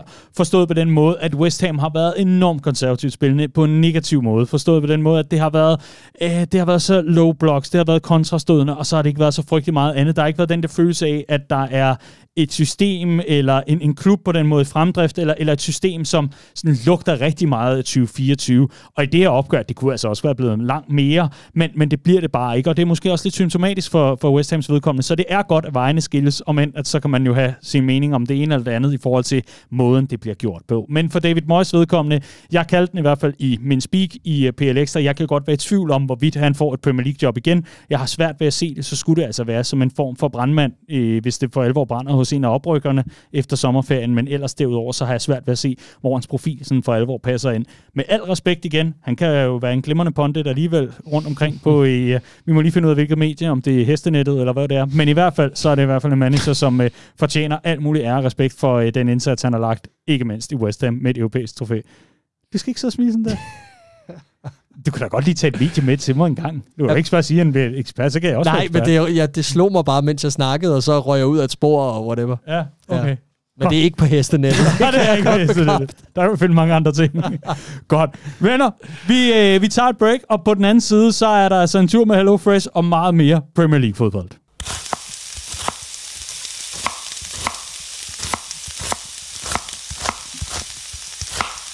Så er det blevet tid til at byde velkommen til HelloFresh endnu en gang her i PL-showet. Vi er så glade for, at de har lyst til at lege med et par gange om måneden. Ikke mindst fordi, at vi har den glade nyhed, at der som altid er et sindssygt skarpt tilbud. Du er vant til det gode gamle med HFPL. I denne uge, der kan du godt droppe alt om det, fordi vi har simpelthen flash sale sammen med HelloFresh. Og hvad betyder det? Jo, det betyder simpelthen endnu bedre pris, og den pris er på 1299 kroners rabat på de første 5 måltidskasser, og med fri fragt på den første. Og det er altså et tilbud til alle nye kunder hos HelloFresh, eller for dig, der ikke har været kunde i 12 måneder plus. Rigtig hjertelig velkommen til HelloFresh, og ikke mindst køkkenet, hvor det går skide godt hos dig, ikke også, Clark? Jo, som sædvanligt vil jeg sige. Altså, jeg har mange dage ude af huset i øjeblikket, så det er sådan et op og ned, men det jeg kunne bruge HelloFresh til den forgangne uge, var, at jeg pakkede det med, da vi ligesom skulle op og passe huset hos svigerfamilien, min kæreste og jeg. Og så tog vi ligesom lige vores 2 HelloFresh-poser under armen og tog derop og lavede mad i det køkken deroppe. Og det er jo det, der er smart, ikke, når det kun er en 1,5 time i bil væk. Og så behøver man jo heller ikke gå ned og handle ind. Det. Så kunne man lige spendere lidt mere på en frokost ude ved vandet og sådan noget ting. Så er det jo meget smart. Godt. Ja. Så hvis man er huspasser, så er det altså også smart med HelloFresh. Ja. Aki, jeg ved jo, du har prøvet HelloFresh. Takket være os. Ja, jeg har været flittig bruger af det, og jeg synes, at det synes Astrid også derhjemme, at det er herligt, og vi har været meget begejstrede for spaghetti- og pastaretterne. Ja. Det er top. Så kæmpe cadeau, og smager skide godt. Sådan. Synes jeg. Hvor er det dog befriende over for højreflanken, ikke at få det sydøstasiatiske køkken, men faktisk at få noget italiano ind for højrebronken der. Det er altså fedt. Klasse. Så pastaretterne kan du anbefale? Meget, meget, meget. Ja. Er du god til at lave mad?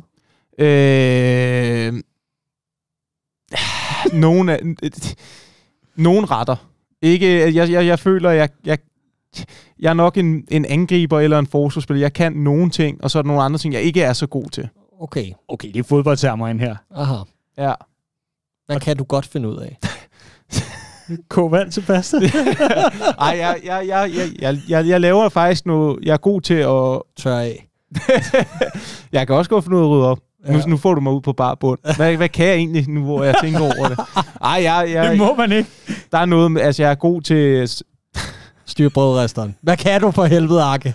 Jeg er god til kød. Sådan. Ja, de skal have det helt rigtige. Præcis, der er noget med nutter der. Og så om det er medium eller rare. Eller, okay. Og så selvfølgelig, pasta, det tæller ikke rigtigt, om man kan finde ud af det. Vi mangler der på over halvdelen af Københavns restauranter i forhold til medium rare og kende forskellen. Og apropos det, så kunne vi godt bruge dig der. Ja, men i hvert fald, der er du god. Ja. Der er du god. Clark, hvad med dig? Hvor er du god? Jamen, jeg er faktisk også ret god til at lave kød. Det er jeg blevet. Men alt andet, ikke også? Der er jeg på grænsen til det uduelige. Så, det meste med at hakke ting og sådan noget, det er jeg dårlig til. Det ved jeg, kan man være dårlig til det? Jeg tror bare, jeg er dårlig til det. Det kan man ikke. Jeg tror, at det kan man godt. Ja, der er forskel på, hvordan du hakker et løg, for eksempel. Det kan jeg ikke finde ud af. Ja, præcis. Men Du kan heldigvis gå i skarp træningslejr, hvis du for eksempel går ind og bruger koden Flash Liga. Det skriver du ud i et. Det er altså Flash, som i F-L-A-S-H, og så L-I-G-A, ud i en kører Flash Liga. Det kører du ud i en spole, og så er det altså 1299 kroners rabat, og det gælder altså i den her uge, du går ind i uge 20, og så altså også uge 21 selvfølgelig, det var det, jeg prøvede at sige på dansk. Uge 20 og uge 21, der skal du altså bruge koden Flash Liga, og på den måde være med ombord, fordi så er der altså mulighed for sådan for alvor at gå i basecamp på køkkenfronten. Det kan være, at du bliver enormt god til at stege kød. Det kan altså også godt være, at du bare outshiner de to gutter her i forhold til at hakke ting. Velkommen i køkkenet med Hello Fresh. Det her, det er altså koden Flash Liga, 1299 kroners rabat på de første 5 måltidskasser og fri fragt på den første af kasserne. Velkommen ombord, og husk, du skal altså være ny kunde eller have været kunde for mere end 12 måneder siden, så er der altså god rabat at hente. Lad det være ordene fra Hello Fresh. Tusind tak for hjælpen, gutter, og tak for det italienske indspark. Det var fandme forfriskende. Skønt. Lad os tale noget mere fodbold. Lad os tale... nu vælter jeg hele studiet her. Lad os tale om Tottenham hjemme mod Burnley. Det var fandme ikke i orden at stå og vælte din telefon og så videre. Er du okay? Det er okay. Det er godt. Vi lever. Godt. Jeg skal bare lige... Nu er vi endelig fået en tredje mand ind, Clark, efter vores natteroderi. Så bliver jeg nødt til at sørge for, at han bliver her i studiet. Og på den måde, der kan jeg også stille og roligt liste over i, at Tottenham hjemme besejrede Burnley med 2-1 og sagde tak for den her sæson til hjemmepublikummet, og men at de ser hinanden igen om en 3-4 dage. Og i det her opgør, der var det altså Burnley og Jakob Brun Larsen, som stak af. Lad os lige tage first things first, fordi det kan godt være, at Tottenham vinder 2-1. Burnley er nedrykker i Championship. Ja, og jeg synes, du kom meget fint omkring det tidligere, Arke, da du sagde, at det er ikke et bekendtskab, man nødvendigvis vil savne særlig meget. Det er ikke et Burnley-hold, der på trods af en meget, meget imponerende oprykningssæson fra Championship har gjort sig gældende i Premier League, har vist, hvad det var for nogle ting, de ligesom spillede på, da de kom op. Der har ikke været den der tro på, at konceptet kunne bære dem over stregen. Det har jeg ikke følt på noget tidspunkt, så alt i alt en skuffende kampagne. Vi har hørt Jonathan tale stolpe op og stolpe ned omkring Vincent Kompany. Angiveligt er han overhovedet ikke i fyringsfare og har utrolig meget magt i forhold til hele strukturen i Burnley, og lader til at tage turen med dem ned på trods af interesse udefra. Så det bliver spændende at se, om de kan gribe sig selv og hive sig op med de her parachute money til Premier League igen. Men Jakob Brun Larsen, som bringer Burnley foran her, kæmpe roser i retning af ham. Det har ikke været en nem sæson på lån fra Hoffenheim, men jeg synes virkelig, på trods af et begrænset antal minutter indledningsvis i sæsonen, og så mange gange skulle henvises til bænken, på trods af, at han kom ind og scorede nogle mål og viste nogle lovende tegn indledningsvis, så har han bare kløet på og er fortsat med at levere foran kassen, og er Burnleys topscorer og scorer sit mål nummer 6 her, 7 i alle turneringer. Det synes jeg for et ikke særlig potent offensivt hold for en lejesvend, der er kommet ind på den måde og leverer, som han gør. Det synes jeg fortjener roser. Imponerende. Jakob Brun Larsen, har du lyst til at sætte nogle flere ord på, Arke? Hvad Premier League-evner eller ej? Hvordan vurderer du ham og hans kundskaber? Jeg synes, at statistikkerne fra hans vejen taler for, at han har noget at byde på, at han har det potentiale, som der også gjorde i sin tid, at han var inde og spille og havde mange minutter i Borussia Dortmund, som var en stor klub, og bestemt vil begå sig i Premier League også.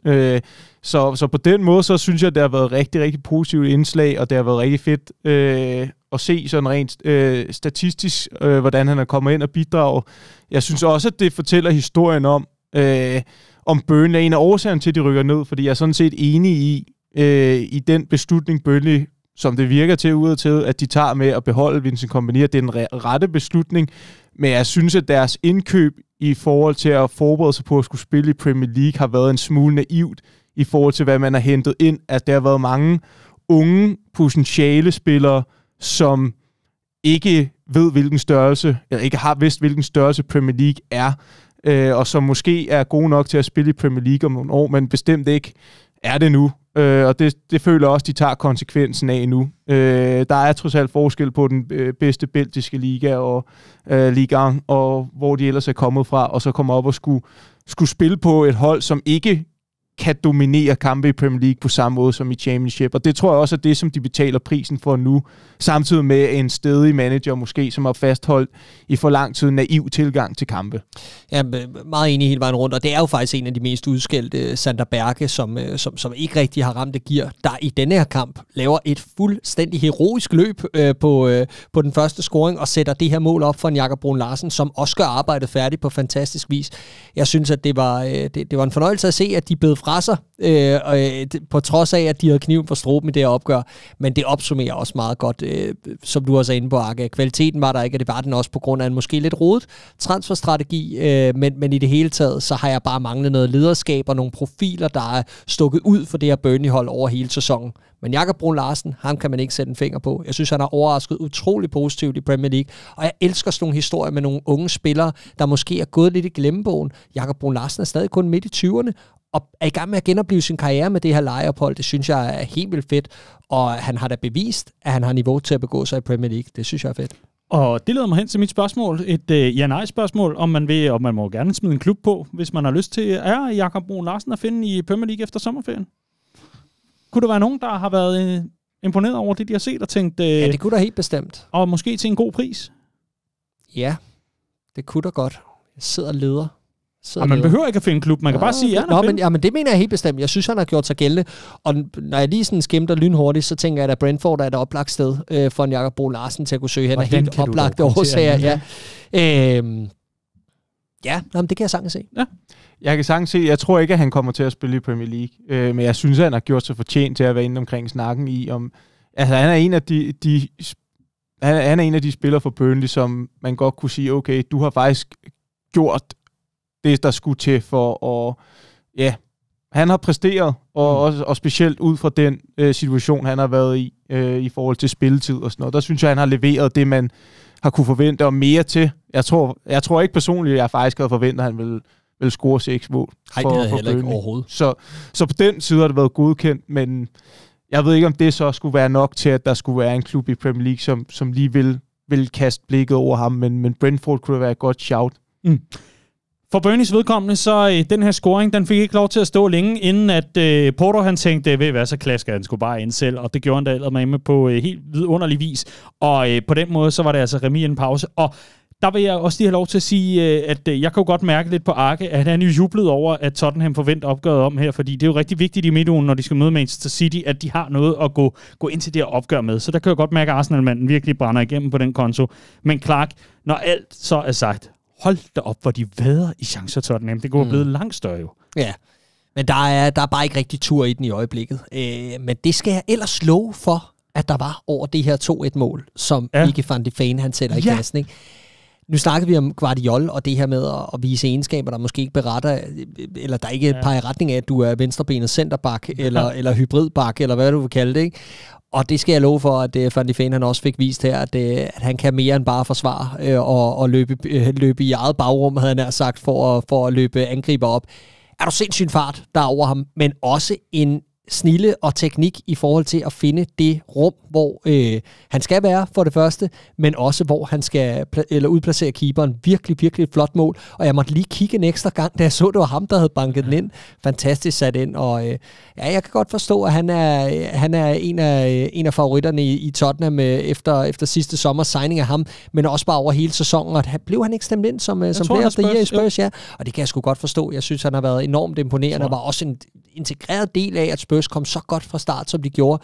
Fik sæsonen spoleret den her baglårsskade, men jeg synes, han er kommet flot tilbage igen, og der har de altså gjort det godt køb. Han har kigget så meget på Brennan Johnson og company op foran, så gør jeg det fandme selv, altså. Det er virkelig den energi, der var over den scoring, og hold kæft en fed energi. Men så igen, Modici i Burnley-buret, han gjorde fandme også sit for at holde Burnley ind i opgøret og holde overlevelseschancerne en lille smule åbne, men sådan endte det altså som bekendt ikke, og Spurs skulle altså trække sig sejr i 2-1, og dermed farvel og tak til Burnley. Tusind tak for opholdet. På i hvert fald 2/3 af det faste PL-showet, klientel, vil jeg gerne sige, det har ikke nødvendigvis været en udpræget fornøjelse, men vi har i hvert fald set, og vi har noteret os, at I har bidt fra jer fra tid til anden, og om ikke andet. Vincent, du selv ud om det. Du kunne bare spille Jakob noget oftere. Lad os vente og se, om han er at finde i Premier League efter sommerferien. Har I flere pointer omkring det her opgør? Nej. Du skulle lige vente den en gang, Jakob. Nej, men det var, jeg tror alligevel, jeg synes alligevel, det er relevant at sige, at jeg har en formodning om, at Burnley kommer op i Premier League snarligt igen. Og der tror jeg, at de vil være bedre rustet. Jeg synes som sådan, at projektet er interessant, og at der er noget perspektiv i det, virker det som om, så hvis de kan bounce tilbage hurtigt, for det kan også hurtigt blive noget af en suppedas, hvis du først ender nede i Championship igen, og så har du nogle afgange, så er der noget økonomi og så videre. Hvis de kommer op i Premier League hurtigt igen, så kunne jeg godt se noget interessant ved det her hold, og ved den strategi, som er i gang sat. Og det giver jo altså i øvrigt også rigtig god mening, at formår man at holde nogenlunde momentum, og måske endda kopiere, ikke en til en, men i hvert fald kopiere mange af de dyder, man havde i sin oprykningssæson, så giver det jo mening, at man har en masse unge fremtidige spillere, som ved, hvad det kræver, kan gå ned i Championship, få bygget på, få lavet en oprykning igen, og så ved man trods alt, hvad det er, man kommer op til i verdens bedste liga efterfølgende. Og så giver strategien jo lige pludselig rigtig god mening. Men hvis og alt det der. I hvert fald for nuværende, tusind tak for den her omgang til Burnley. Nu skal vi videre til Everton, som ikke bliver nedrykker, og som ovenikøbet også lige havde det der ekstra overskud. Kunne du mærke det, Clark, i den forgangne uge? Ligesom at sige, den der point fra træksag og sådan noget, drop af pillen. Det er lige meget. I behøver ikke kigge på det alligevel. Nu går vi ud, og så banker vi lige Sheffield United 1-0. Ja. Ja, og det gjorde de. Ja, det gjorde de. Og et eller andet sted sådan vild Sean Dyches at kunne afslutte Sheffield Uniteds fuldstændig horrible defensiv rekord, altså sætte prikken over i'et med 1 mål. Ja. Bare vinde 1-0, og få dem til at indkassere mål nummer 101 i den her sæson, hvilket er en rekord. Og det var bare sådan æstetisk meget, meget Dyches, eller svært ord at fremstamme, ikke? Så er det klart. Men nej, Everton er sluttet fremragende af, synes jeg, på trods af alt det her palaver uden for banen, og alt det kaos, der har været omkring det her nye ejerskab, og Jonathans, hvad er det, han kalder banditter i habiter, ikke? Yes. En flot forbryder i habiter. Ja, præcis. Og det er jo også et moras uden lige, men de har alligevel formået at holde fokus og præstere det, der skulle til. Selvfølgelig højdepunktet var sejren i Merseyside derbyet over Liverpool, der for alvor gav dem troen på, okay, der er noget her, der er bund i, og nu er man bare stukket af for det her bundræs, ikke? Og har vist, at okay, vi hører altså til et andet sted i tabellen, og det har vi jo efterlyst så længe omkring det her Everton-hold. Det bliver spændende at se, hvor de er henne på den anden side af sommerferien, også i forhold til, hvad kan de overhovedet på det her transfermarked til sommer, i forhold til alle de her pointstraf-sager, der har kørt ikke hen over forskellige regnskabsår og sådan nogle ting, også i forhold til det her nye ejerskab. Hvor ender det henne? Ikke? Jeg håber det bedste for en så stor institution som Everton, fordi de skulle ikke tjent med at skulle gå og bekymre sig om sådan nogle ting, om der er rod i økonomien for det nye ejerskab og sådan noget. Nej. Den her, det lyder måske, jeg ved ikke om det vil sige selvmodsigende, eller om det er bare det rene volapyk eller nonsens, men overholder man ikke reglerne, skal man straffes. Klart. Men jeg har altid været tilhænger af, at det er på banen, det afgøres om, hvorvidt at du er en del af en liga eller ej, eller om hvorvidt at du vinder noget eller ej. Det er aldrig skrivebordet. Det er aldrig skærmen med VAR for mit vedkommende. Det er jo derfor, jeg er så inderligt imod hele ideen om, at man skal ud til en videoskærm for at se noget. Og jeg kan sagtens se fordelene ved hele det system, og det er slet ikke den sti, vi skal ned af. Men jeg synes, at der er noget enormt deprimerende ved den eventuelle udsigt til at skulle kigge på et Everton-mandskab og sige, det har absolut intet at gøre med jeres formåen på banen. Det har noget at gøre med forbryderne, habiterne, whatever, skrivebordet, Excel-arket osv. Det er mig så inderligt imod. Det gør så ondt et eller andet sted. For jeg synes jo netop, at det er, at når man endelig får noget tur i den ved, at en Pickford leverer over en hel sæson og er en klar nummer 2 på Golden Glove-listen, når Branthwaite lige pludselig kommer ud af det blå og leverer for alvor som det nye forsvarstalent, når man går en hel sæson uden at den klassiske topscorer Calvert-Lewin, han overhovedet kan ramme noget som helst, jamen så er der nogle andre, der træder i spil. Jeg synes, det er nogle af de fortællinger, der skal være, at Everton overlever, men det er det bare ikke. Og nu sidder vi her et eller andet sted omkring, at jamen, det er andres manglende formåen, og man kan tillade sig at sige, at glem den der appel om pointstraf og så videre. Det er mig meget imod. Men derfor er det så alligevel også så befriende og så skønt at se en Calvert-Lewin, der ved Gud har haft den sværeste sæson, eller i hvert fald en af dem i Everton-trøjen, gå ind og levere den her sidst. Hold det kæft, hvor er det fedt, ikke? Altså, til en Doucouré. Og endnu en gang, der er mange ting, der er galt med Everton, og jeg er helt sikker på, at vi kommer til at diskutere dem herfra og resten af den kommende sæson i forhold til det transfermarked, de går ud i. Men når alt kommer til alt, hvor er det dog imponerende stykke arbejde, og hvor er det dog flot på den måde, man er rykket sammen i bussen, og jeg kan huske protesterne, jeg kan huske det hele, og vi sad der også og tænkte, den pointstraf, den kommer de fandme ikke over. Det gjorde de så alligevel, og det gjorde de med knofedt, og det var ikke kønt, men det er fuldstændig ligegyldigt. De scorede nogle vidunderlige langskudsmål, de gik ud, og det viste en masse power og vilje og alt muligt andet. Og så på den måde, så kan man altså også tillade sig at være stor i slaget og sige, drop den der. Vi tager pointstraffen, og så går vi på sommerferie. Ja. Og det gjorde de med en 1-0 sejr her. Nå, nu skal det heller ikke være min store rant om både det ene og det andet. Lad os skynde os at komme videre. Newcastle mod Brighton. 1-1. Ja, Ja. Men overrasket, vil jeg sige, over at Newcastle ikke får sat et søm mere i Brighton-kisten, havde jeg nær sagt, men også i forhold til de ambitioner, de har her til sidst om at kunne banke på til nogle sjove europæiske placeringer. Spiller 1-1, men også et hold Newcastle nu, hvor man kan mærke, at der begynder at være en bænk. Lige pludselig, der begynder at komme nogle spillere tilbage fra skader. Det klæder det her hold. En Joe Linton, der også kommer ind, får sit andet indhop, mener jeg, siden han kom tilbage fra skade. En Elliot Anderson, der også har siddet ude i store dele af sæsonen, byder sig til med en assist her. Sorry. Det er sidst på sæsonen, og jeg har mistet stemmen. Men vi er bare så vant til at se Newcastle komme med den her power på hjemmebane. Eller det var jeg i hvert fald begyndt at vende mig til igen, efter en periodesæson, hvor det måske var knækket, og jeg havde regnet med, at de ville blæse det her Brighton-hold bagover med tanke på, at de havde mere at spille om. Det skete ikke. Det blev en ret jævnbyrdig affære, og 1-1 var vel et færre resultat. Newcastle, Arke. Sidst vi to talte om dem, hvis jeg ikke husker helt galt, så tror jeg, det var i vores... det var ikke Deadline Day, det hed det ikke. Boxing Day selvfølgelig. Vores liveudsendelse sammen med Power i juledagene i 2023, der talte vi lidt om dem, og hvad de har formået, og hvad det var, de gik ind i, og så videre. Hvis du sådan skal komme med din analyse hen over foråret, nu har du selvfølgelig hørt os, fordi du hører jo fortsat Peters, selvom du ikke er med hver uge, men kigger ind fra tid til anden. Din analyse af Newcastle og deres muligheder lige nu og her. Ja, men jeg synes, de gør det godt overordnet set, og jeg synes, de har haft en god sæson. De har snus til Champions League og har været meget tæt på at komme videre for gruppespillet. I en eller anden forstand, om det så hedder Champions League eller Europa League. De har været i den sværeste pulje på papiret, og har gjort det rigtig godt, og har skrevet noget historie der med med en flot sejr og nogle gode point og nogle historiske aftener. Jeg synes, at når jeg ligesom kigger på nogle af de her udebaner i Premier League, så synes jeg, at St. James Park er det opad som en af de allersværeste. Og det er måske også i virkeligheden derfor, at vi er sådan lidt, det var det egentlig overraskende, at de gik ud og smadrede Brighton og specielt også i kvæg af den form, i den form, som Brighton måske er i lige pt. Jeg synes, at det har været en rigtig, rigtig god sæson for Newcastle. Jeg tror også, at man skal huske på, at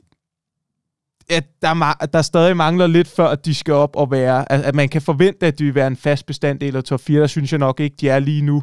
Men jeg synes ikke, at de er så langt fra. Og det bliver spændende at se også igen. Endnu et hold, der bliver spændende at følge til sommer. Det gør alle holdene, men særdeles Newcastle i forhold til, hvordan de løser det her financial fair play. Hvilke spillere skal de måske skille sig af med? Hvilke skal de ind? Seneste på rygtebørsen, det er jo, at de er i gang med at hente Lloyd Kelly på en fri transfer, tog sin...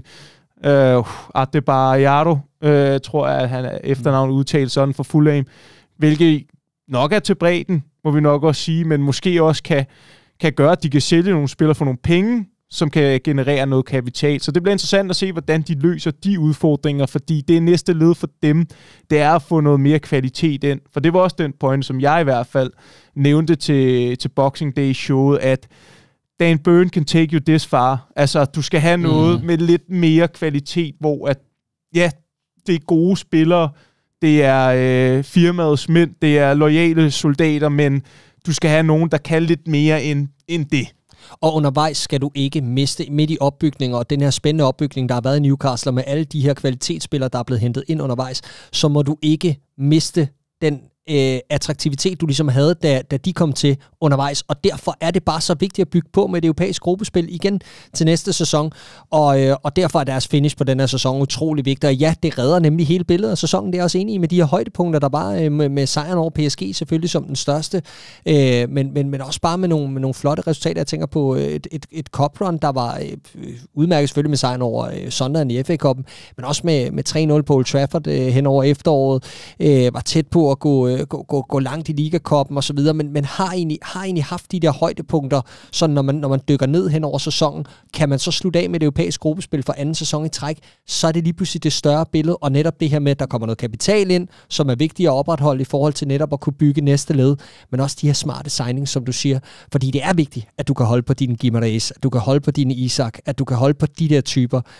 hen over de år, du gerne vil bygge op, fordi ellers så starter man bare forfra. Og det er lige præcis pointerne fra Eddie Howe også. Det er også, vi kommer jo bare til at starte fuldstændig forfra, hvis vi vil gå ud og gøre det på den her måde. Og ja, det er i hvert fald vigtige pointer. Kort. Og uheldig med ikke at tage alle 3 point. Det er kun en varekendelse til sidst, der forhindrer Anthony Gordon i at få endnu en scoring på hjemmebane, og han må også føle sig en lille smule, hvis ikke rigtig uheldig, ikke at blive nomineret til den her Young Player of the Year. 23 år gammel, og han har fuldstændig taget røven på mig i forhold til det niveau, han har vist i den her sæson kontra sidste. Jeg har svært ved at se fidusen i den signing, men hold da op, var han god. Især på hjemmebane. Det er meget tydeligt, at det er på udebane, at han har lidt at bygge på de kommende år.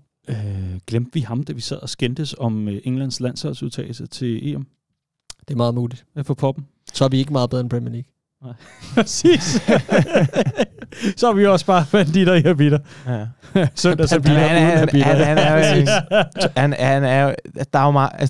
Han spiller også en position, hvor der er rigtig mange ombud. Altså, men han er fremragende spiller, ingen tvivl om det. Ja. Okay.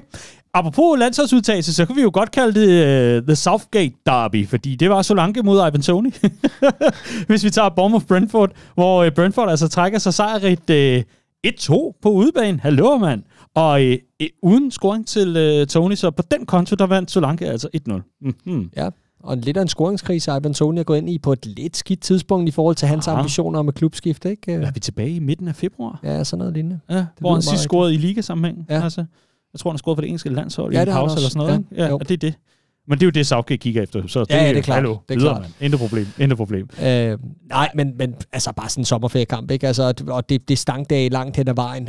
Men så fik vi da lidt action til sidst, og Mbeumo, som jeg er helt vild med, er involveret, og det er han sammen med Johan Wissa, som... Jeg er helt vild med. Lige præcis, og som vi har snakket om her i studiet, måske er en af de mest undervurderede spillere, og ukronede, sådan profiler i Premier League, ikke? Fremragende, og de to bærer virkelig Brentford på trods af, at Toney han ikke møder op. Så jeg er sikker på, uanset hvad der sker med Ivan Toney, så har de nogle profiler at bygge op omkring. Og selvfølgelig skal der noget ind, hvis Toney ryger. Men jeg tror ikke nødvendigvis, at han er den stjerne, han bliver gjort til i forhold til sådan det interne hierarki. Mm. Meget muligt. I hvert fald en kæmpe stjerne, og jeg vil ikke gøre mig til dommer om, hvad der er det rigtige at gøre, men jeg synes alligevel, det viser en enorm styrke, at Thomas Frank mister sin far fredag, og stiller så op til kamp lørdag. Helt vildt. Det viser da også noget. Man havde ikke fortænkt om, hvis han har gjort det modsatte. Nej, det er det, jeg skulle til at sige. Så jeg ved ikke, hvad jeg prøver at sige, andet masser af medfølelse og så videre, men et eller andet sted også bare klasse. Helt vildt, ja, helt flot. Vildt. Absolut. Ja, hvad fanden siger man? Nej, men man siger ikke noget, du er helt ret. Nå, men jeg bemærkede det da selv, da jeg så posters, tænkte jeg, hold da op. Altså, vildt, at han kan magte og alt muligt, men ja. Så er det fedt at og tanker i hans retning, og ja. Ja, absolut. Og gå ud og give ham noget. Absolut.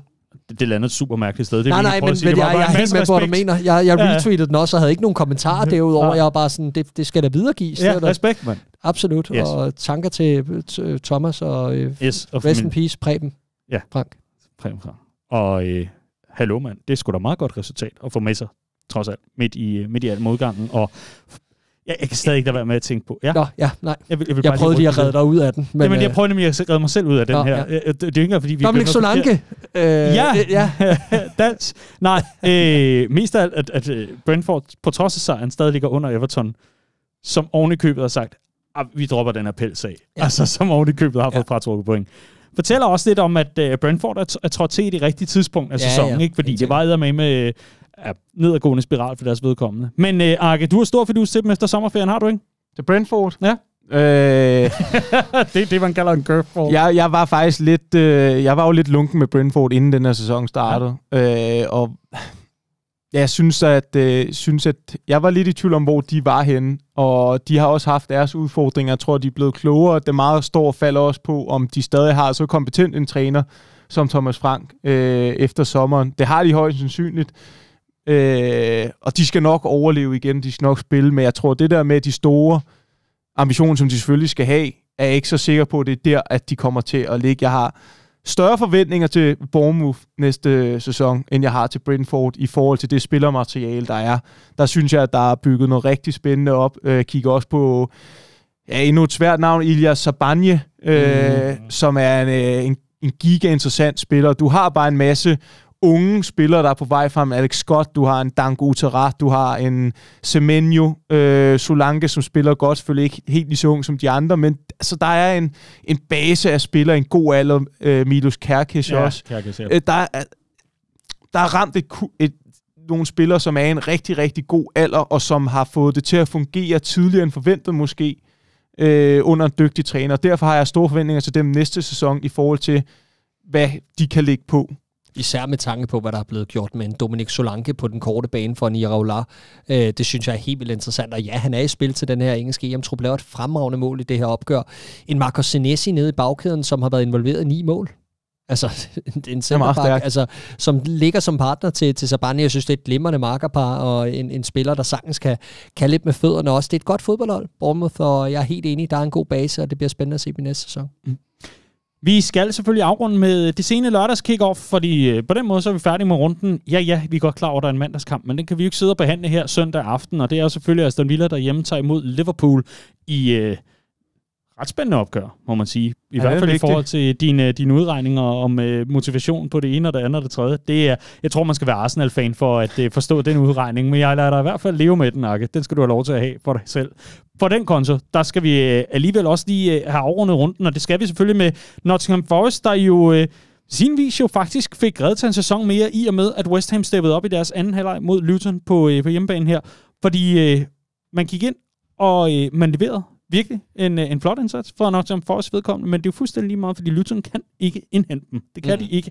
Og så gør det jo ikke, når man taber 2-3 til Chelsea. Lad os få nogle pointer omkring det her opgør. Jamen, lad os starte med Nottingham Forest. Morgan Gibbs-White endnu en gang sætter sig selv i scene som en profil på det her Forest-hold, og er drivkraften, er motoren på det her hold, og har bare en fantastisk vilje og energi. Altså, jeg synes, han er så fed. For iscenesat en af de andre profiler. En mand, der er hentet i Chelsea, i Callum Hudson-Odoi, som er oppe på 7 Premier League-mål, mener jeg, på den her side af nytår. Ikke? Fantastisk indkøb. Han har været for 3,5 millioner pund, tror jeg. 3 eller 3,5 millioner pund for Chelsea sidste år. En spiller, der havde totalt svært ved at finde melodien, og også har indrømmet, at han personligt har haft svært ved at finde glæden i fodbold, eller ved fodbolden igen, og har totalt genoplevet det i Nottingham Forest. Der har været rigtig meget snak om alle de spillere, de købte sidste år. Al den skyden til højre og venstre i forhold til transferpolitik og sådan noget, men de har altså ramt nogle ret gode spillere op til den her sæson, synes jeg, når du kigger på det, og også i forhold til pris, ikke? Så det er det positive, vi siger om Forest. Så er der selvfølgelig hul i båden på nogle ret akavede tidspunkter den anden vej.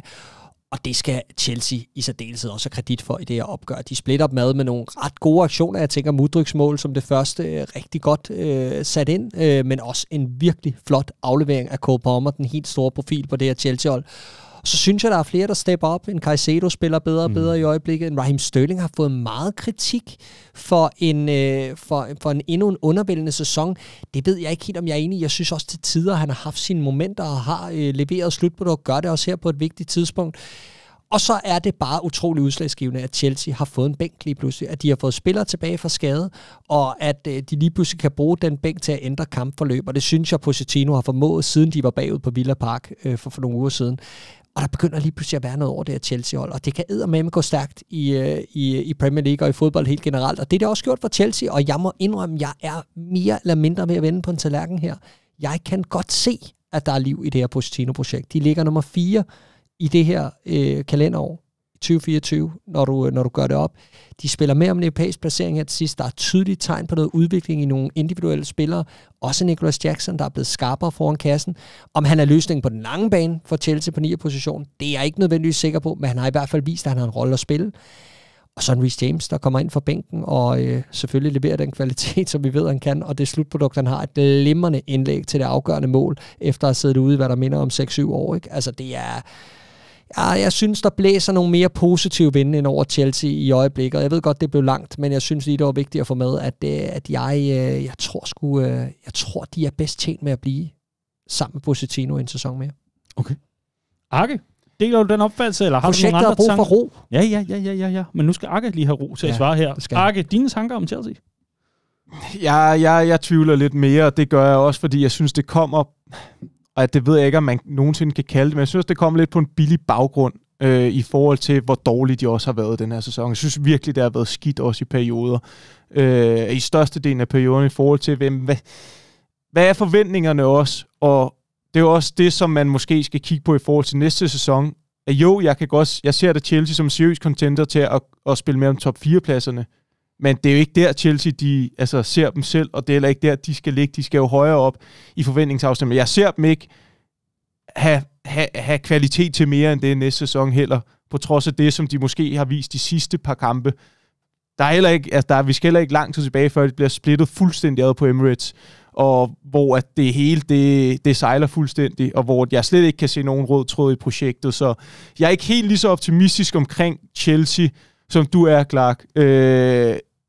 Selvom at der er gode argumenter for det, hvis man kigger i øjebliksbilledet. Men jeg synes over en hel sæson, at det har været alt for svingende og utilregneligt. Det har det også, men jeg synes, at hvis du piller de første 10 kampe ud af ligningen, og tænker, der er også noget tilvælling for Pochettino, en masse nye unge spillere, og ja, der er købt sindssygt dyrt ind, og den kritik skal selvfølgelig følge med, at der ikke bliver leveret på høje nok noter i forhold til det forbrug, der har været. Det er klart, men jeg synes, der begynder at være udvikling i projektet, og ja, der er stadig huller.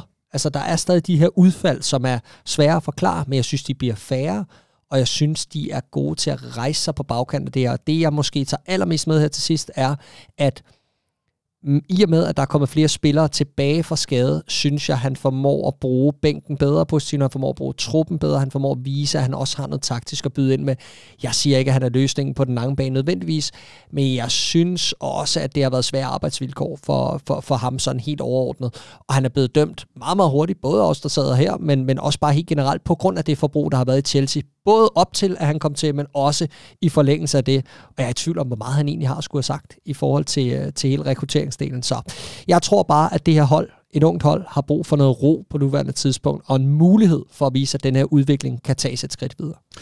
Jeg vil gerne have lov til at indskyde, at jeg synes jo netop, at det, at Caicedo er begyndt at fungere, har rigtig meget at sige, både i forhold til det defensive, men altså også, at han er manden, der får skudt bolden afsted ud mod Sterling, som laver trækket ind, afslutter og forvent opgøret om. Og så er han altså også manden med den her vidunderlige pasning, som jeg synes bliver lidt undervurderet i forhold til betydningen af, at den ligger lige præcis, hvor den skal til en Reece James, som skal gøre arbejdet færdigt. Absolut ikke for at tage noget for Reece James, men bare for at sige, at han har også de elementer til at gøre sig gældende der. Og hvis man kan begynde at få ham i scene i forhold til at være motoren på Chelsea-mandskabet og binde spillet sammen for alvor, ud over en Cole Palmer, der er verdensklasse og selvskrevet til en EM-trup og alt det der. Jeg ser tegningerne til noget spændende, men jeg kan følge jer begge to på den ene og den anden front, og det er selvfølgelig også, Chelsea skal i forhold til forbrug og i forhold til evner de sidste 20 år, i hvert fald i Premier League-regi, så skal de være med i kampen om mesterskabet, og der er de ikke nu. Og derfor synes jeg også, man kan følge dit argument til dørs, Akke. Og det er sådan set bare det. Ja, og Pochettino skulle aldrig have været træner. Det skulle Thomas Tuchel jo stadig have været. Så på den måde, så er det også en utaknemmelig situation, han står i. Okay, den vil jeg godt købe. Er det så ordene? Ja. Andet end, at jeg godt kunne forestille mig, at der var nogen, der hapsede Morgan Gibbs White i sommeren. Det tror jeg også. Ja. Han er god. Ja. Lækker spiller. Ja. Det er han. Sådan helt rå. Altså sådan upoleret. Jeg kan godt lide typen. Der er ikke mange af dem i dag. Fanden i voldsk. Hvad synes vi om Murillo nu? Nej, sådan er god. Sådan er god. Jeg synes, der er noget spændende i ham. Stadig også lidt uskolet til tider i hans forsvarsspil. Sjov type. Ja. Men jeg synes, han har nogle fantastiske kvaliteter på bolden, og egentlig også til at stå i en høj bagkæde. Okay.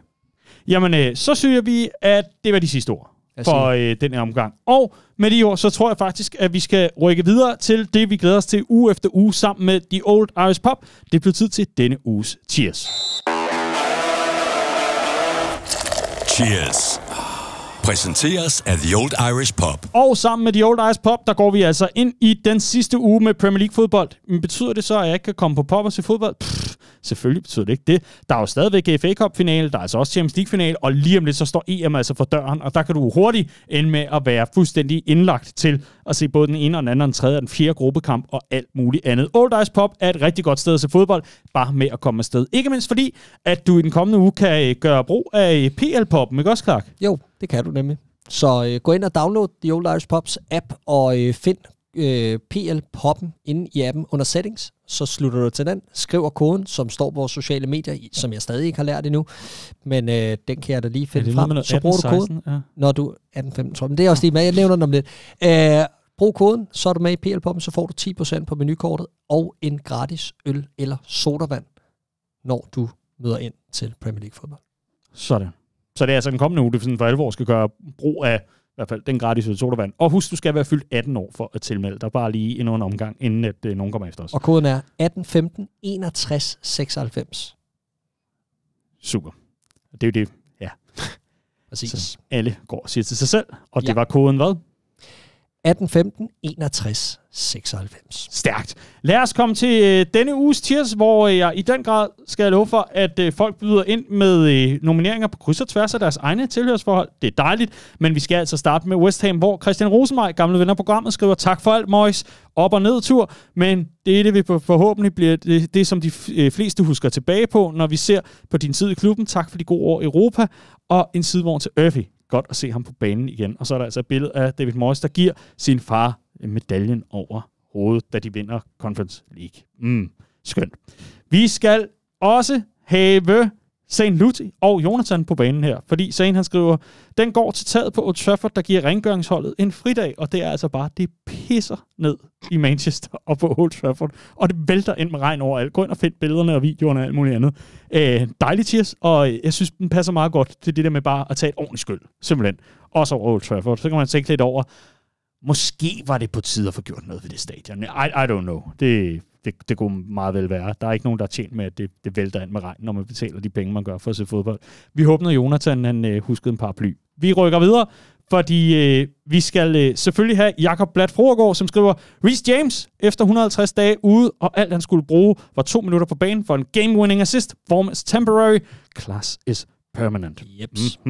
Sebastian, din dejlige menneske, du skriver til Clark og Daniel for at optage en ekstra PL-show i sidste uge, efter Jonathan var taget hjem. Det er så typisk. Så skynder han sig ud, når han kan mærke, at der er noget galt med filen, ikke? Ja. Jeg skal høre det også. Jeg skal til et møde. Sådan noget. Jonathan, det er søndag aften.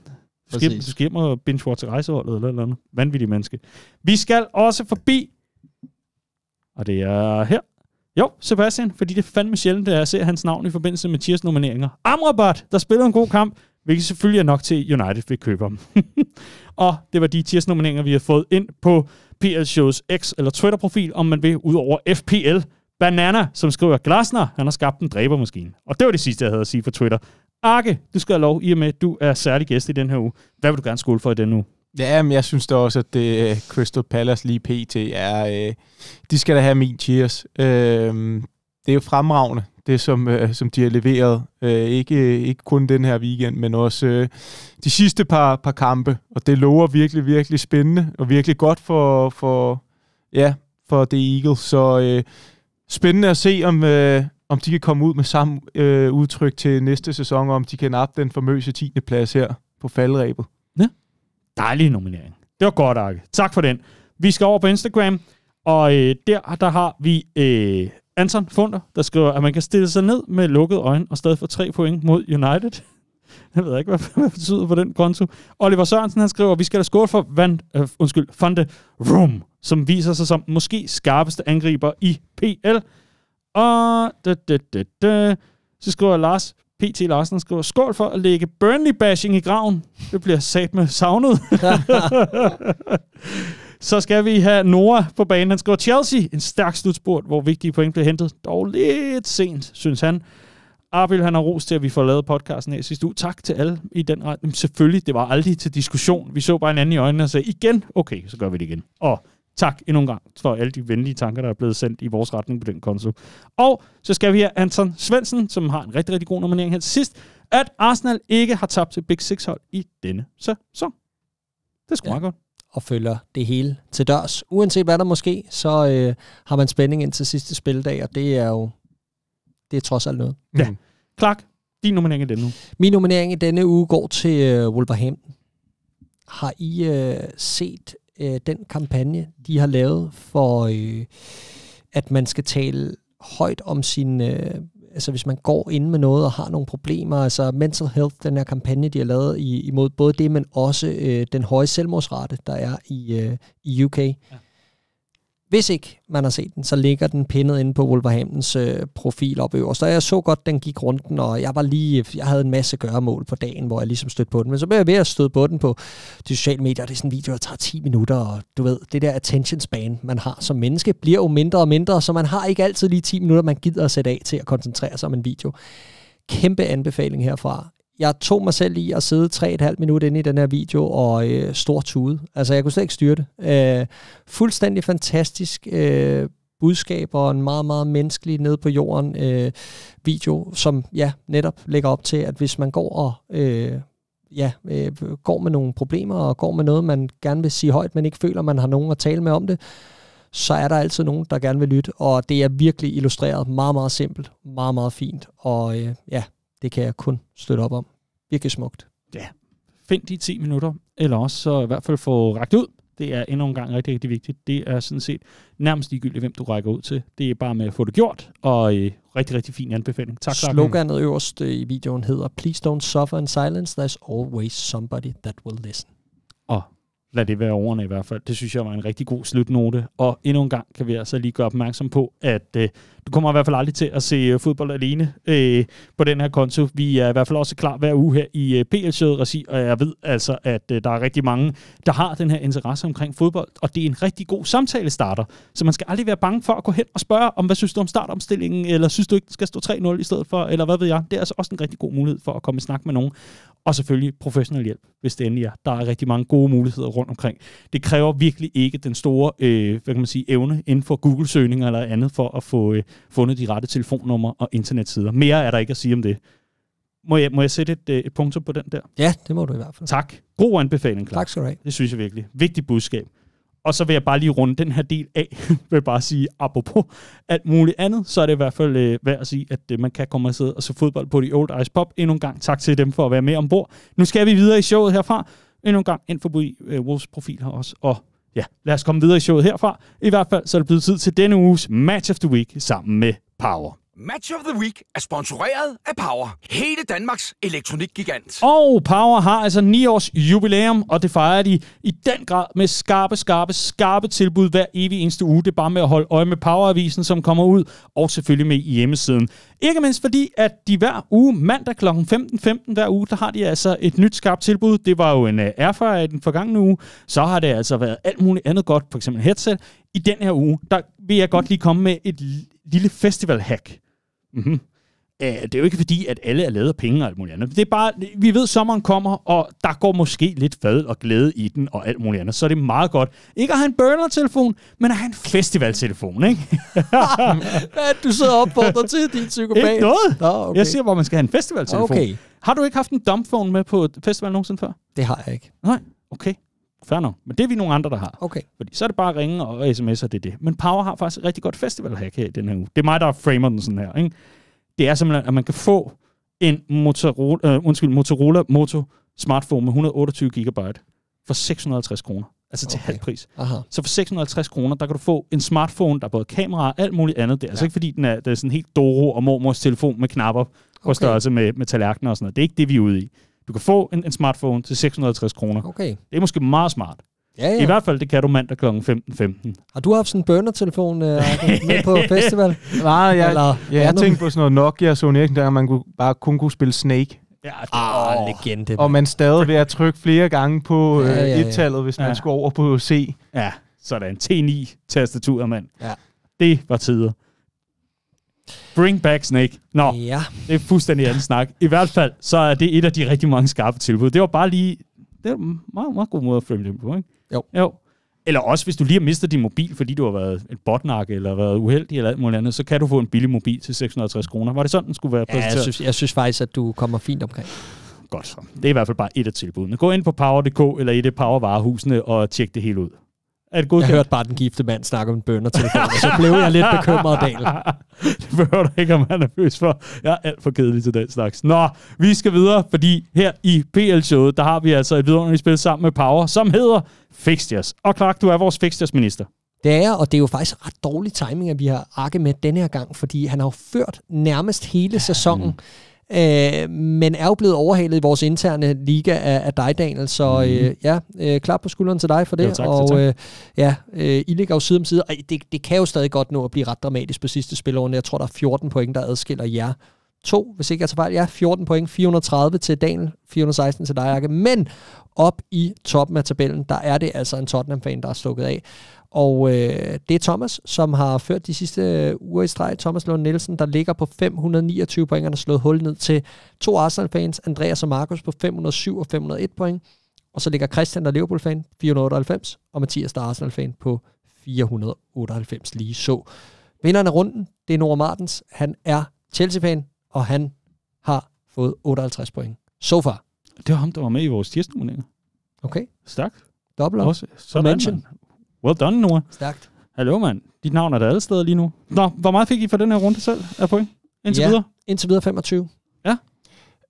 Jeg kunne bare konstatere, at jeg var droppet 120 pladser efter den her runde, så det har været rigtig skidt, så jeg har faktisk ikke kigget på pointen. Der har ikke været mange. Nej, jeg rev 37. For helvede. Jeg har ikke vundet en runde i hvad? 1000 år. Ja, noget lignende. Du har ikke vundet Jeg tror, vi skal tilbage til efteråret. Det tror jeg, vi skal.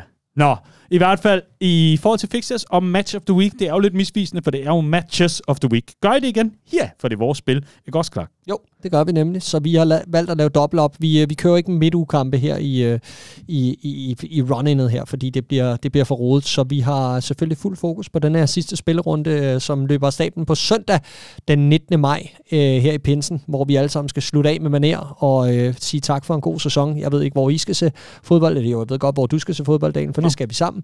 Men til alle derude, så er i hvert fald rigtig god sidste spilledag. Vi har valgt at lave dobbelt op på Arsenal hjemme mod Everton og Manchester City hjemme mod West Ham, fordi det er jo selvfølgelig der, øjnene er rettet mod. Arsenal kan blive mestre, men det kan City også. Hold kæft, mand. Så er der altså lagt op til lidt af drama, hva'? Kan du mærke det? Kan du mærke det? Bliver du lidt nervøs? Men vi er jo ikke... Altså, jeg føler ikke, at det er jo ikke vores at tabe. Så nej, nerverne er jo ikke helt på... Hvad er det for en følelse, du sidder med? Hvad føler du lige nu? Det er jeg lidt interesseret i. Fordi jeg tror nok, jeg skal blive nervøs, når det er Tottenham, de krydser City. Ja. Så bliver jeg nervøs. Ja, okay. Så er det vores held. Så er det eddermame. Er du sindssyg en sidste spilledag? Så er jeg nervøs. Så bliver jeg nervøs. Så bliver det bare ren målkapløb på sidste spilledag. Men lige nu er min forventning, at City vinder begge kampe. Så derfor så er nerverne sådan lidt mere sådan... Det sker nok ikke. Du begynder først for alvor at mærke, at du er ved at skide i bukserne, når West Ham kommer foran 2-0 på Etihad. Når Michael Antonio, han scorer på et langt indkast for... Ja. Jeg har stået på Anfield på sidste spilledag. Aston Villa. Hvor Coutinho scorer med 20 minutter igen til 2-0. Ja. Der begyndte det at være spændende, men det var jo aldrig rigtig spændende. Så skal du holde øje med, om Kevin De Bruyne han snører støvlerne. Hvis han gør det, så er det ud. Ja. Var det ikke Gabriel Jesus og Zinchenko, der kom ind der og ændrede kampen? Ja, det var Gündogan, der dukkede op igen, og Rodri satte den også lige gear, og ja. Sådan er der så meget. Ja. Held og lykke, Arke. Tak. Ja, jeg siger det samme. Ja, ikke mindst fordi, at vi når altså slutspurten i vores lukkede venneliga. Og vi når altså også slutspurten i forhold til, at det er næst sidste omgang rundepræmie, jeg lige vil kalde det, i hvert fald i forhold til lodtrækningen blandt alle BL-klubben medlemmer. Vi skal have trukket om et headset fra Power. Er I klar til at trumme? Lad os det. Stort tillykke til Jesper Faros. Sådan. Tillykke. Jesper, tak for støtten, mand. Fornøjelse. Vi får skudt navne og e-mailadresser afsted til både på dig og alle andre vinder i hvert fald. Tusind tak, fordi I er med ombord. Det er vi simpelthen så glade for. Og lad det endnu en gang være en opfordring til, hvis man har lyst til at bakke op om foretagendet her, så er det altså en god idé at gå ind på plklubben.dk. Sammen med Power har vi altså fede præmier, ikke mindst i fixtures, hvor vi altså spiller til den bitre ende. 2 gange Match of the Week, og det er selvfølgelig Manchester City og Arsenals opgør. Lad det være ordene for den her omgang Match of the Week. Husk endnu en gang 9 års jubilæum hos Power, Power.dk og Power Varehusene. Det her, det var Match of the Week, bragt i samarbejde med Power. Og så er vi nået til vejs ende endnu en gang. Tusind tak til Power, Old Irish Pop og Hello Fresh. Hello Fresh, der skal du bruge koden FLASHLIGA. FLASHLIGA er koden. Så er der 1299 kroners rabat på de første 5 måltidskasser og fri fragt på den første af dem. Og så er det altså Power med 9 års jubilæum, og så er det selvfølgelig Old Irish Pop med PL-poppen og generelt bare en masse fodbold. Tak til alle 3 partnere for at være med ombord her. Og nu følger vi det lige til dørs. Der er en sindssygt spændende uge foran os, både i toppen, men også i subtoppen, så det bliver interessant. Jeg glæder mig personligt til på torsdag og tage til England og slutte af med en ordentlig sjasker af en weekend og sige tak for en fantastisk rejse under Jürgen Klopp. Og det er jeg sikker på, at vi nok skal komme ind på i næste uges udsendelse. Ja. Jeg er godt flankeret af dig undervejs, og jeg ser frem til det. Selvfølgelig. Det er mig, der holder Kleenex og alt muligt andet, sådan så at det ikke bliver så trist det hele. Det skal nok blive alligevel. Arke, fra bunden af hjertet, held og lykke med det hele. Hvor skal du se sidste spildag? Ja. Jamen, jeg er faktisk på tur med studie med FCK. Jeg er til turnering, så det bliver i Frankrig et sted. Okay. Må jeg lige have mobilen frem? Må man sige. Interessant. Hold da op. Held og lykke. Ja. Men jeg ved, at det er en stor dag på diverse pubs rundt omkring og whatever, fordi pinsen, ikke? Og den ligger godt. Altså, der er fri af mandagen, og puha. Du kan godt gå ind og blive lidt hyggeligt. Ja, det er en af de heldigdage, de ikke er stolte for os endnu. Er det en heldigdag? Det tror jeg. Jo, det er bare en fri dag, ikke? Ja, jeg kan ikke jeg ved det. Sorry. Men i hvert fald, så er det bare med at komme afsted på poppen og få set det sidste runde her. Hvor bliver det spændende. Vi har altså også midtuge og alt muligt andet. Fra PL-showets side, så vil vi bare lige have lov til at melde ind en gang, at vi er simpelthen så glade for at lave det her. Og tusind tak til hver en, som støtter os ved at lytte eller se med, ved at være en del af PL-klubben, eller bare generelt sprede ordet om, at vi eksisterer. Det er vi så taknemmelige for. Tusind tak til hver og en. Vi gør vores absolut ypperste for, at dækningen her, også på trods af, at folk er bortrejst til det ene og det andet og det tredje sted, at den stadig opretholdes. Giv os noget god vind, og vi skal nok sørge for at overkomme de værste tekniske udfordringer. Det lover vi i hvert fald. Tusind tak også, nu hvor du stadig ser med, eller lytter med. I hvert fald, hvis du ser med. Tusind tak til alle, der har meldt positivt ind med, at vi faktisk er steppet lidt op i Premier League, apropos det. Vi har rodet lidt rundt i League 2 på videodelen. Nu er vi fandme op i verdens bedste liga, og det er vi altså sammen med Julian, som hjælper os uge efter uge. Tak til ham for at være med ombord. Så glade for det hele. Fornøjelse, Julian. Ikke mindst fordi, at lige pludselig står vi altså bare knivskarpt hver gang. Og der er strøm på hver gang. Det er der. Og der er ikke udfald hver gang. Præcis. Fedt. Det her, det var den næst sidste udgave af PL-showet i den klassiske rundegennemgangstype. Vi er tilbage i næste uge med meget mere Premier League-dækning, og vi glæder os simpelthen til at få rundet det hele af. Og bare roligt, vi skal nok melde ud, hvor langt vi kommer til at sende. Du kommer ikke til at miste os endnu på den konto.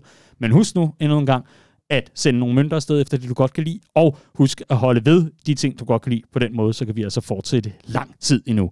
Her i studiet, der var jeg flankeret af Clark James og August Arke Rosenmeier. Arke, fornøjelse. Tusind tak for indsatsen. Fornøjelse med altid det her. Held og lykke. Held og lykke med en hel mand. Tak. Det var PL-showet. Tusind tak, fordi du lyttede eller så med.